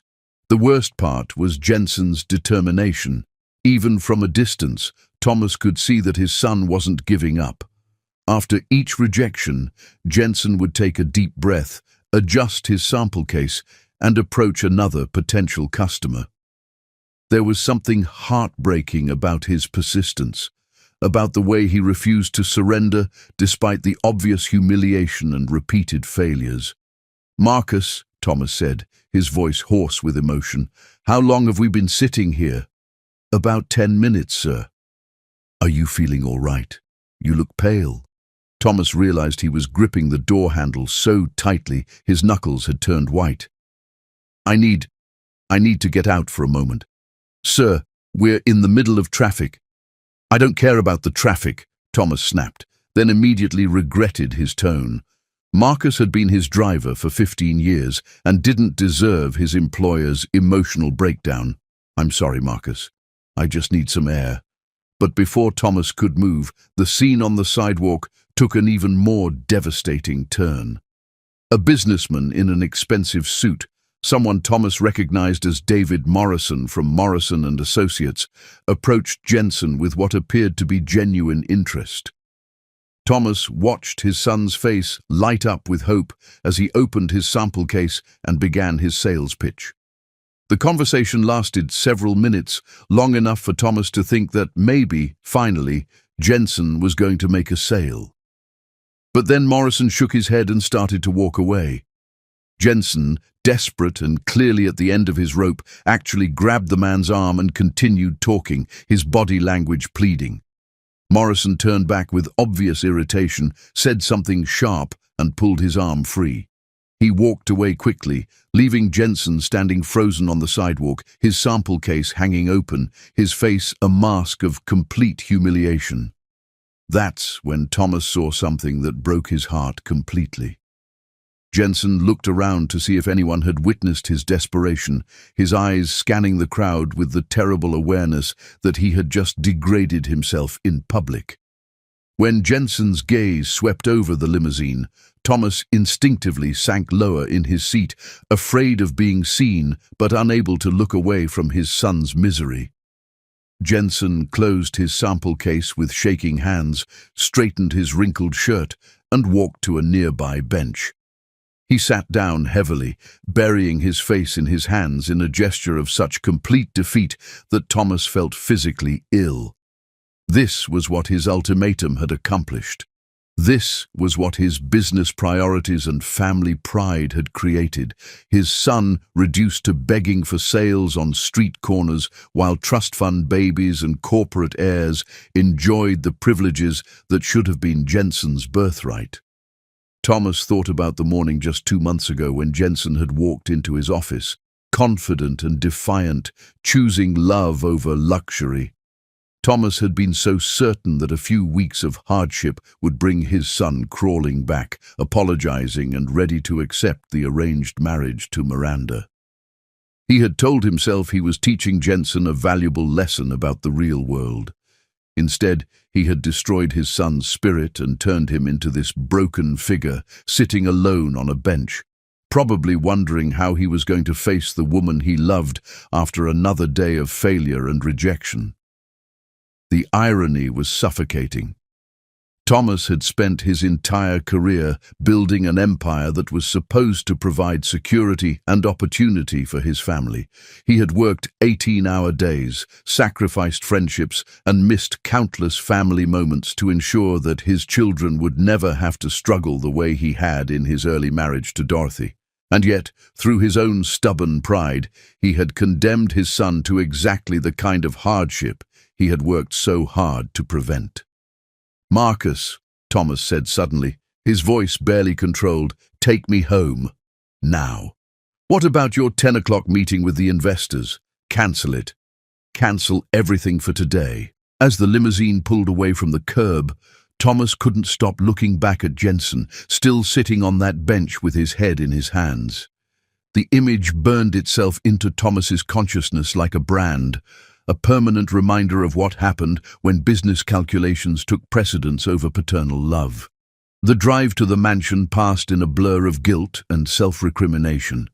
Thomas had been so focused on protecting the family's business interests and social standing that he had forgotten the most important truth of all. Jensen was his son, not just another business asset to be managed and controlled. By the time the limousine reached the circular drive of the Peterfy estate, Thomas was consumed with an emotional pain unlike anything he had ever experienced. It was worse than any business failure, worse than any financial loss, because this was personal. This was about the deliberate harm he had inflicted on someone he was supposed to protect and nurture. Dorothy met him at the front door, her face creased with worry. "Thomas? You're home early. Marcus called ahead and said you looked ill." "I saw him," Thomas interrupted, his voice cracking with emotion. "I saw Jensen." Dorothy's face went pale. "Where? How is he? Is he—" "He was selling something on the street," Thomas said, the words coming out like broken glass. "Door-to-door sales, Dorothy. Our son was chasing after strangers on Madison Street, begging them to buy whatever he had in that sample case." Dorothy sank into the nearest chair, her hand pressed to her mouth in horror. "Oh my God! Thomas, what have we done?" "What have I done?" Thomas corrected bitterly. "This is my fault. My pride, my stubbornness, my obsession with controlling his life. I turned our son into a street peddler because I couldn't accept that he chose love over money." The full weight of his actions was crushing him now, and Thomas felt something he hadn't experienced since he was a child, the desperate need to cry. But successful businessmen didn't cry, especially not billionaire patriarchs who were supposed to be pillars of strength for their families. "We have to fix this," Dorothy said desperately. "We have to call him, apologize, bring him home." "And say what?" Thomas asked harshly. "That I'm sorry for destroying his life? That I'm sorry for blacklisting him with every major employer in the city? That I'm sorry for reducing him to selling products on street corners because my ego couldn't handle the fact that my son valued love more than my business empire?" Dorothy stared at her husband, seeing something in his face she had never seen before, complete emotional breakdown. Thomas Peterfy, who had built a billion-dollar empire through sheer force of will, who had never shown weakness or doubt in 40 years of marriage, was crumbling before her eyes. "Thomas, you're scaring me," she whispered. "I'm scaring myself," he admitted. "Dorothy, I have become everything I swore I would never be. I've become my father, cold, controlling, more concerned with appearance and business than with my children's happiness." The comparison hit both of them like a physical blow. Thomas's father had been a tyrant who had ruled his family with the same iron fist he used to control his business interests. Thomas had spent his entire adult life trying to be different, trying to be the kind of father who supported his children's dreams rather than imposing his own. "That's not true," Dorothy said weakly, but they both knew it was a lie. "Isn't it?" Thomas asked. "I gave Jensen an ultimatum: marry the woman I chose for business reasons or lose everything. How is that different from what my father did to me?" Dorothy was quiet for a long moment, remembering the early years of their marriage when Thomas's father had tried to pressure him into divorcing her and marrying someone more suitable for the family's social ambitions. Thomas had refused, but it had cost him years of family tension and financial struggles. "The difference," Dorothy said finally, "is that it's not too late to change. Your father never apologized, never admitted he was wrong, but you can." Thomas looked at his wife, this woman who had stood by him through poverty and wealth, through his father's disapproval and his own workaholic tendencies, through 29 years of marriage that had been far from perfect but had been built on genuine love. "What if he won't forgive me?" Thomas asked quietly. "What if I've pushed him too far?" "Then you'll have to earn his forgiveness," Dorothy replied, "however long it takes." Thomas nodded slowly, understanding that the road ahead would be longer and more difficult than any business negotiation he had ever conducted. But as he thought about Jensen sitting alone on that bench, broken and defeated, Thomas knew he had to try. The empire he had built meant nothing if it had cost him his son, and the lesson he was learning too late was one that no business school had ever taught: that some victories weren't worth the price of defeat, and that the most valuable things in life couldn't be controlled, manipulated, or bought. They could only be earned through love, respect, and the courage to admit when you were wrong. As evening fell over the Peterfy mansion, Thomas sat in his study staring at the phone, trying to find the words that might begin to heal the damage his pride had caused. But he knew that words alone wouldn't be enough. He would have to prove through actions that he had learned the difference between being a successful businessman and being a good father. The question was whether Jensen would give him the chance to try. Chapter 9. Healing Hearts. Sometimes salvation comes from the most unexpected source, and healing begins when pride gives way to grace. The grandfather clock in Thomas Peterfy's study chimed midnight, its deep, resonant tones echoing through the silent mansion like a funeral bell. Thomas sat slumped in his leather chair, still wearing the expensive suit from that morning's abbreviated business day, his usually perfect appearance disheveled and his face grey with exhaustion and guilt. The untouched dinner Dorothy had brought him hours earlier sat cold on his desk, pushed aside to make room for the photographs he had been studying with increasing desperation. Pictures of Jensen through the years covered the mahogany surface. His first day of school, Little League games, high school graduation, college commencement, his first day at Peterfy Industries. In every photograph, Jensen was smiling, bright, genuine smiles that spoke of a happy childhood and a young man who believed the world was full of possibilities. Thomas tried to remember the last time he had seen that smile on his son's face and realized with mounting horror that it had been months, maybe even years. "What kind of father have I been?" Thomas whispered to the empty room, his voice hoarse from hours of silent self-recrimination. The image of Jensen on that street corner played on endless repeat in his mind.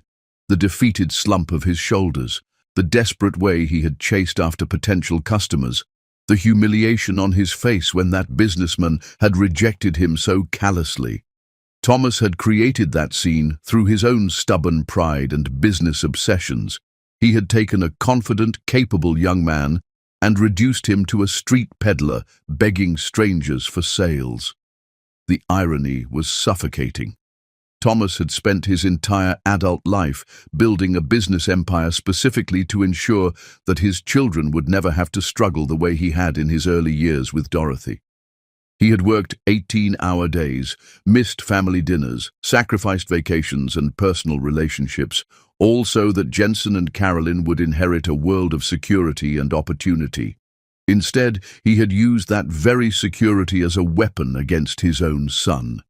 Thomas's chest tightened with something that felt like a vice closing around his heart. The stress of the day, combined with months of family tension and the shocking reality of Jensen's situation, was taking a physical toll that his 60-year-old body couldn't handle. He loosened his tie and unbuttoned his collar, trying to ease the pressure, but the pain only intensified. "Dorothy," he called weakly, but his voice was too soft to carry beyond the study walls. The pain spread from his chest down his left arm, and Thomas suddenly understood what was happening. He had seen enough business associates suffer heart attacks to recognize the symptoms, but somehow he had always assumed his own strength and determination would protect him from such mortal weaknesses. Thomas tried to stand, thinking he could make it to the bedroom where Dorothy was sleeping, but his legs wouldn't support him. The room began to spin, and darkness crowded the edges of his vision. His last conscious thought before collapsing was a desperate prayer that he would survive long enough to apologize to his son. Dorothy found him 20 minutes later when she came down to check on him, as she had been doing every hour since his return from witnessing Jensen's humiliation. Thomas was unconscious on the study floor, his face pale and his breathing shallow. The photographs of Jensen were scattered around him like fallen leaves. "Oh God, Thomas!" Dorothy cried, dropping to her knees beside her husband and pressing her fingers to his neck, searching for a pulse. It was there, but weak and irregular. Years of charity work at various hospitals had taught her basic first aid, and she knew Thomas was having a serious cardiac event. With shaking hands, Dorothy dialed 911, her voice remarkably steady as she provided the necessary information to the dispatcher. Then, as the ambulance sirens wailed in the distance, she made another call. To Jensen. She had memorized his number weeks ago, though she had been too proud and too afraid of Thomas's reaction to use it before now.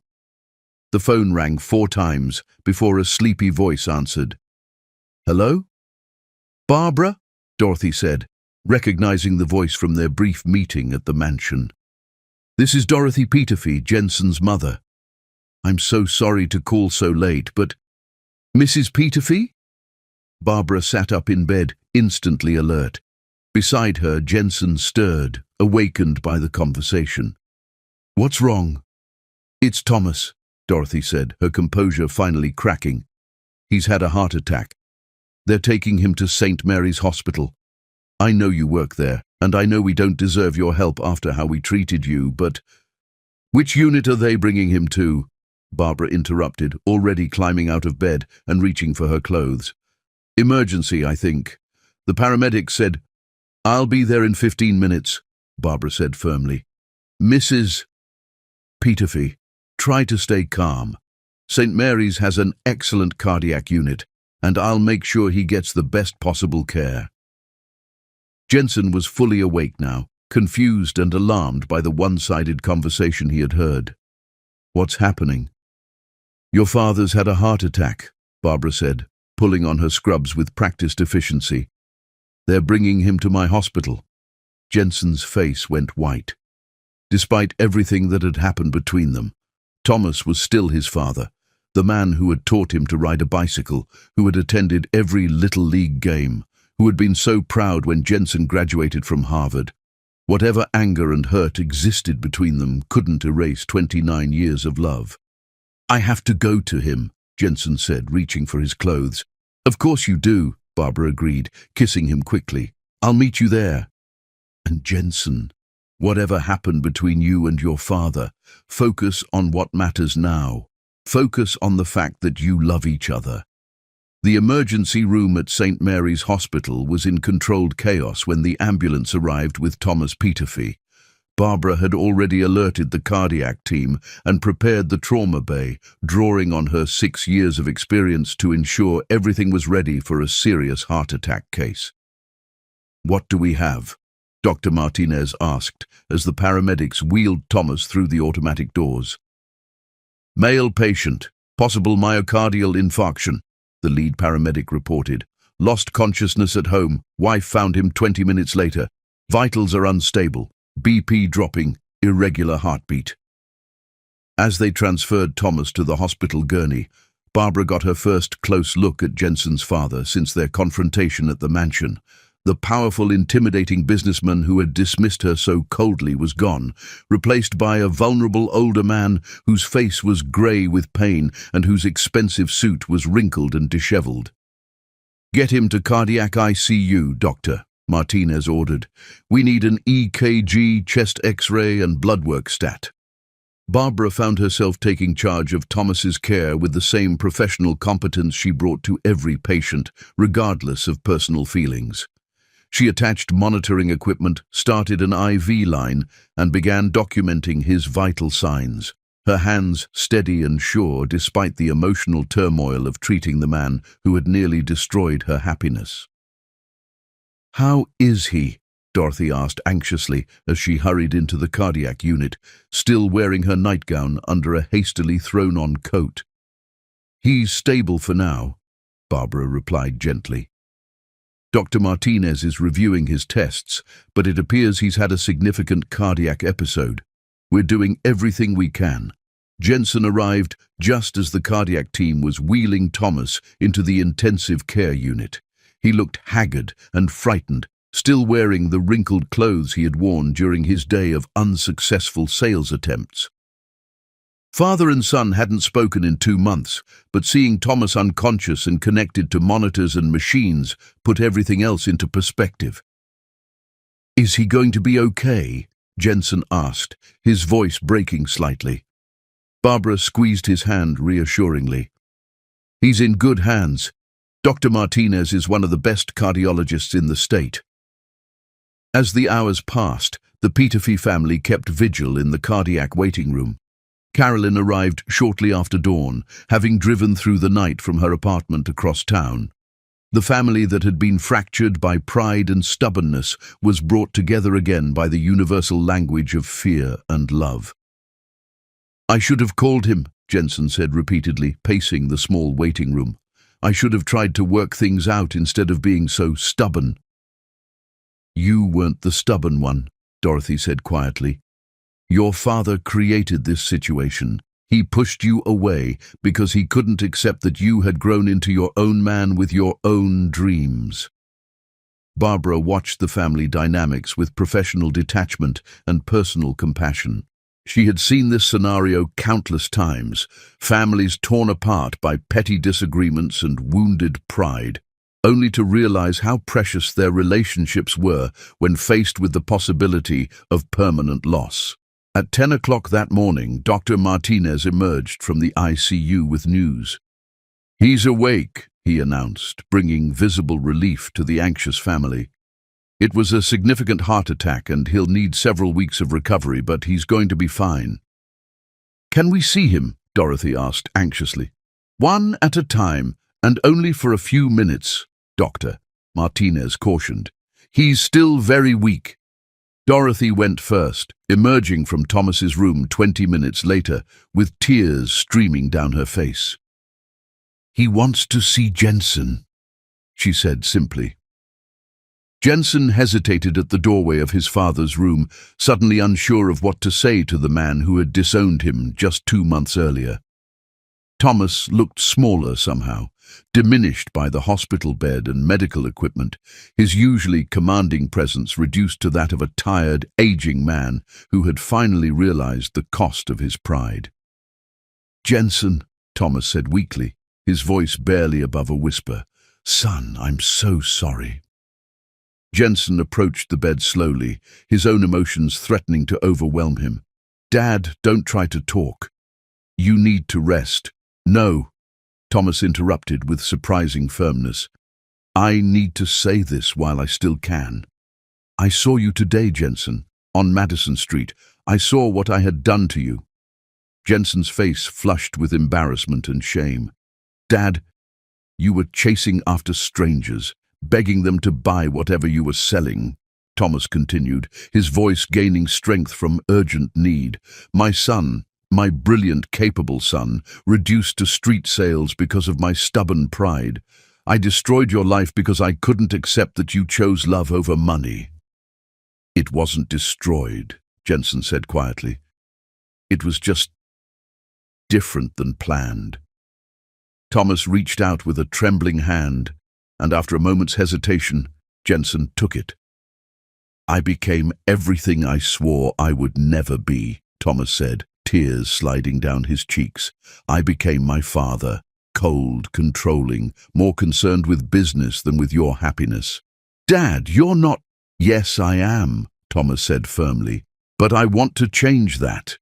If you'll let me, if you can forgive a foolish old man who almost lost the most important thing in his life because he couldn't see past his own expectations." Jensen felt his own tears beginning to fall. "Of course I forgive you, Dad. You're my father. I love you. And I love you, son. More than any business deal, more than any amount of money, more than my own pride." Thomas squeezed Jensen's hand with surprising strength. "I want to meet her properly this time. Barbara, I want to apologize to the woman you love and welcome her into this family the way I should have from the beginning." "She's here," Jensen said softly. "She's been taking care of you all night." "She saved your life, Dad." Thomas's eyes widened in amazement. "She's been, after how I treated her." "That's who she is," Jensen said with quiet pride. "She saves people, even people who don't deserve it." 20 minutes later, Barbara entered Thomas's room with some trepidation.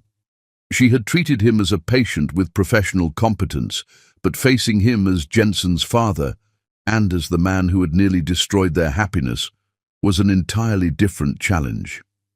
"Miss Williams," Thomas said as she approached his bed, "Barbara, I owe you an apology that I can never adequately express."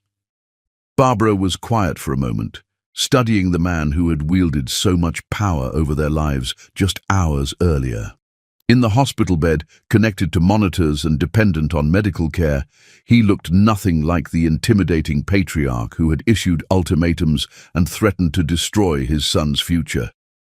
"Mr. Peterfy," she said finally, "you don't owe me anything. You were protecting your family the only way you knew how."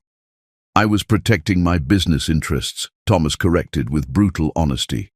I was willing to sacrifice my son's happiness to maintain relationships that don't matter nearly as much as I thought they did.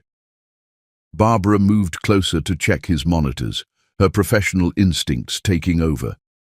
Your vital signs are improving. The medication is working well. Barbara, Thomas said softly, I need you to know something. I watched Jensen today, and I saw a man who was willing to do anything, even humiliate himself, to build a life with the woman he loves. I've spent 40 years in business, and I've never seen that kind of dedication or courage. Barbara felt tears threatening but maintained her professional composure. He loves you too, Mr. Peterfy. This separation has been as hard on him as it has been on you. Will you forgive me? Thomas asked suddenly, his voice breaking. Will you forgive an old fool who nearly destroyed the best thing that ever happened to his son? Barbara looked at this powerful man, who had been brought low by his own pride and nearly killed by the stress of realizing his mistakes. She thought about Jensen's love for his family, about the little boy who had cried for months after leaving his childhood sweetheart, about the man who had chosen love over luxury despite the cost. There's nothing to forgive, Barbara said gently. You're Jensen's father, and you love him. Sometimes love makes us do things that seem wrong, but come from the right place. Thomas closed his eyes, overwhelmed by relief and gratitude. I want to make this right. The job situation, the money, everything. I want my son back, and I want to welcome you into this family properly. We don't need the money, Barbara said firmly. We never did. We just needed your acceptance and your love. You have both, Thomas said with quiet certainty. You saved my life tonight, Barbara. In more ways than one. As Barbara left Thomas's room, she found Jensen waiting in the hallway with Dorothy and Carolyn. The family looked exhausted but hopeful, like people who had survived a terrible storm and were finally seeing sunlight breaking through the clouds. How is he? Jensen asked. He's going to be fine, Barbara said, smiling through her tears. And I think your family's going to be fine too. Jensen pulled her into his arms, holding her close as the weight of months of stress and uncertainty finally began to lift. They had chosen love over luxury, struggled through rejection and hardship, and emerged stronger for the trials they had faced. But their greatest test was behind them now, and their future, with family love and acceptance, stretched ahead like a golden road leading to everything they had ever dreamed of together. Chapter 10. New Beginnings. In the end, love conquers all, transforming hearts, healing wounds, and creating miracles that money could never buy. 3 months later, the late spring gardens of the Peterfy estate were transformed into a fairy tale setting. White roses cascaded from every surface, and an elegant pavilion had been erected near the old oak tree, where Jensen and Barbara had once promised to love each other forever as children. In the mansion's master bedroom, Barbara stood before an antique mirror while Dorothy and Carolyn helped with her wedding dress. Dorothy's own gown, altered to fit Barbara perfectly. The silk and lace seemed to glow in the afternoon sunlight. You look absolutely radiant, Dorothy said, her relationship with Barbara having blossomed during Thomas's recovery. Jensen has been smiling non-stop for weeks. Barbara marveled at how different her life had become since that night in the hospital emergency room when Jensen had walked back into her world. The struggles they had faced had only strengthened their bond and proven that their childhood love could survive anything. A soft knock interrupted their preparations. Thomas entered, moving carefully but with obvious joy. His eyes filled with tears when he saw Barbara in her wedding dress, this woman who had saved his life and restored his son's happiness. Barbara, he said softly, you look absolutely beautiful. I was hoping you might allow me the honor of walking you down the aisle, he continued, producing a small velvet box. And I'd like you to wear this. Your mother's pearl necklace. I found it, and thought someday I might have a daughter-in-law who would appreciate its significance. Barbara's eyes filled with tears as Thomas fastened the necklace around her neck. She felt the presence of her parents blessing this moment and this new family, welcoming her with such love. The ceremony was simple but profound, officiated by the hospital chaplain. They had written their own vows that spoke of childhood promises kept and love tested and proven true. "Jensen," Barbara said, her voice clear despite her tears, "you were my first love, my only love, my forever love. I vow to love you through all the ordinary moments and all the extraordinary ones for all the days of my life." "Barbara," Jensen replied, his voice breaking with emotion, "you taught me that love is the only wealth worth pursuing. I promise to spend every day proving myself worthy of the love you've given me." When the chaplain pronounced them husband and wife, Jensen's kiss was gentle and reverent. The guests erupted in applause, but the newlyweds only had eyes for each other. The reception was held under stars, with dancing and laughter echoing through the gardens. As the evening wound down, the Peterfy family gathered around a table. Dorothy sat beside her husband, one hand resting on his arm in a gesture of support and love that had sustained them through decades of marriage. "I want to say something," Barbara announced, standing with a champagne glass in her hand. "This has been the most perfect day of my life, made even more special by being welcomed into this wonderful family." "The pleasure has been entirely ours," Thomas said warmly. "You've brought our son home to us in every way that matters." "Actually," Barbara said, her smile becoming even brighter, "there's something else I want to share with all of you." Jensen looked at his new wife curiously. Barbara reached for his hand, intertwining their fingers as she had done countless times as a child. "Jensen and I are going to have a baby." The silence lasted exactly 3 heartbeats before the table erupted in joyful chaos. Dorothy gasped, Carolyn shrieked with delight, and Jensen stared at his wife in amazement. But it was Thomas's reaction that would be remembered forever. The powerful businessman simply put his head in his hands and wept, great, gasping sobs of pure joy. "I'm going to be a grandfather," Thomas said through his tears, "after everything I almost lost. I'm going to be a grandfather."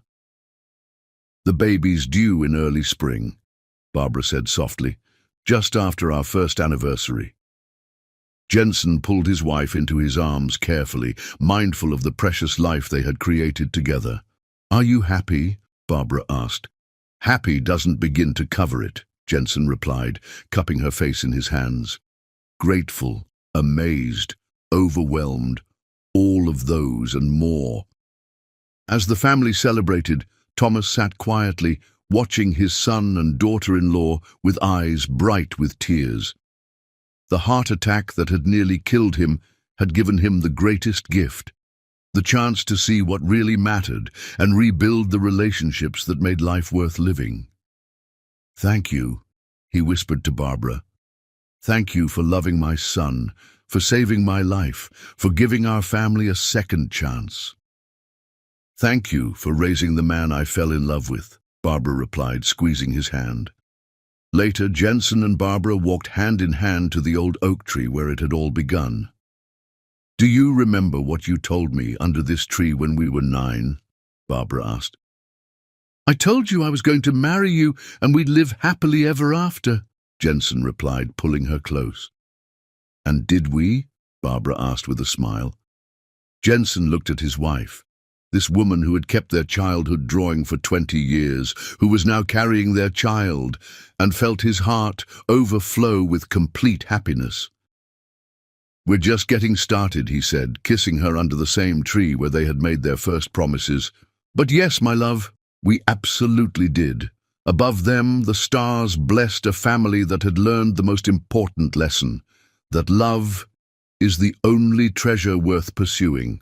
And in November, when their first child was born, That lesson would begin again with fresh hope and infinite possibility.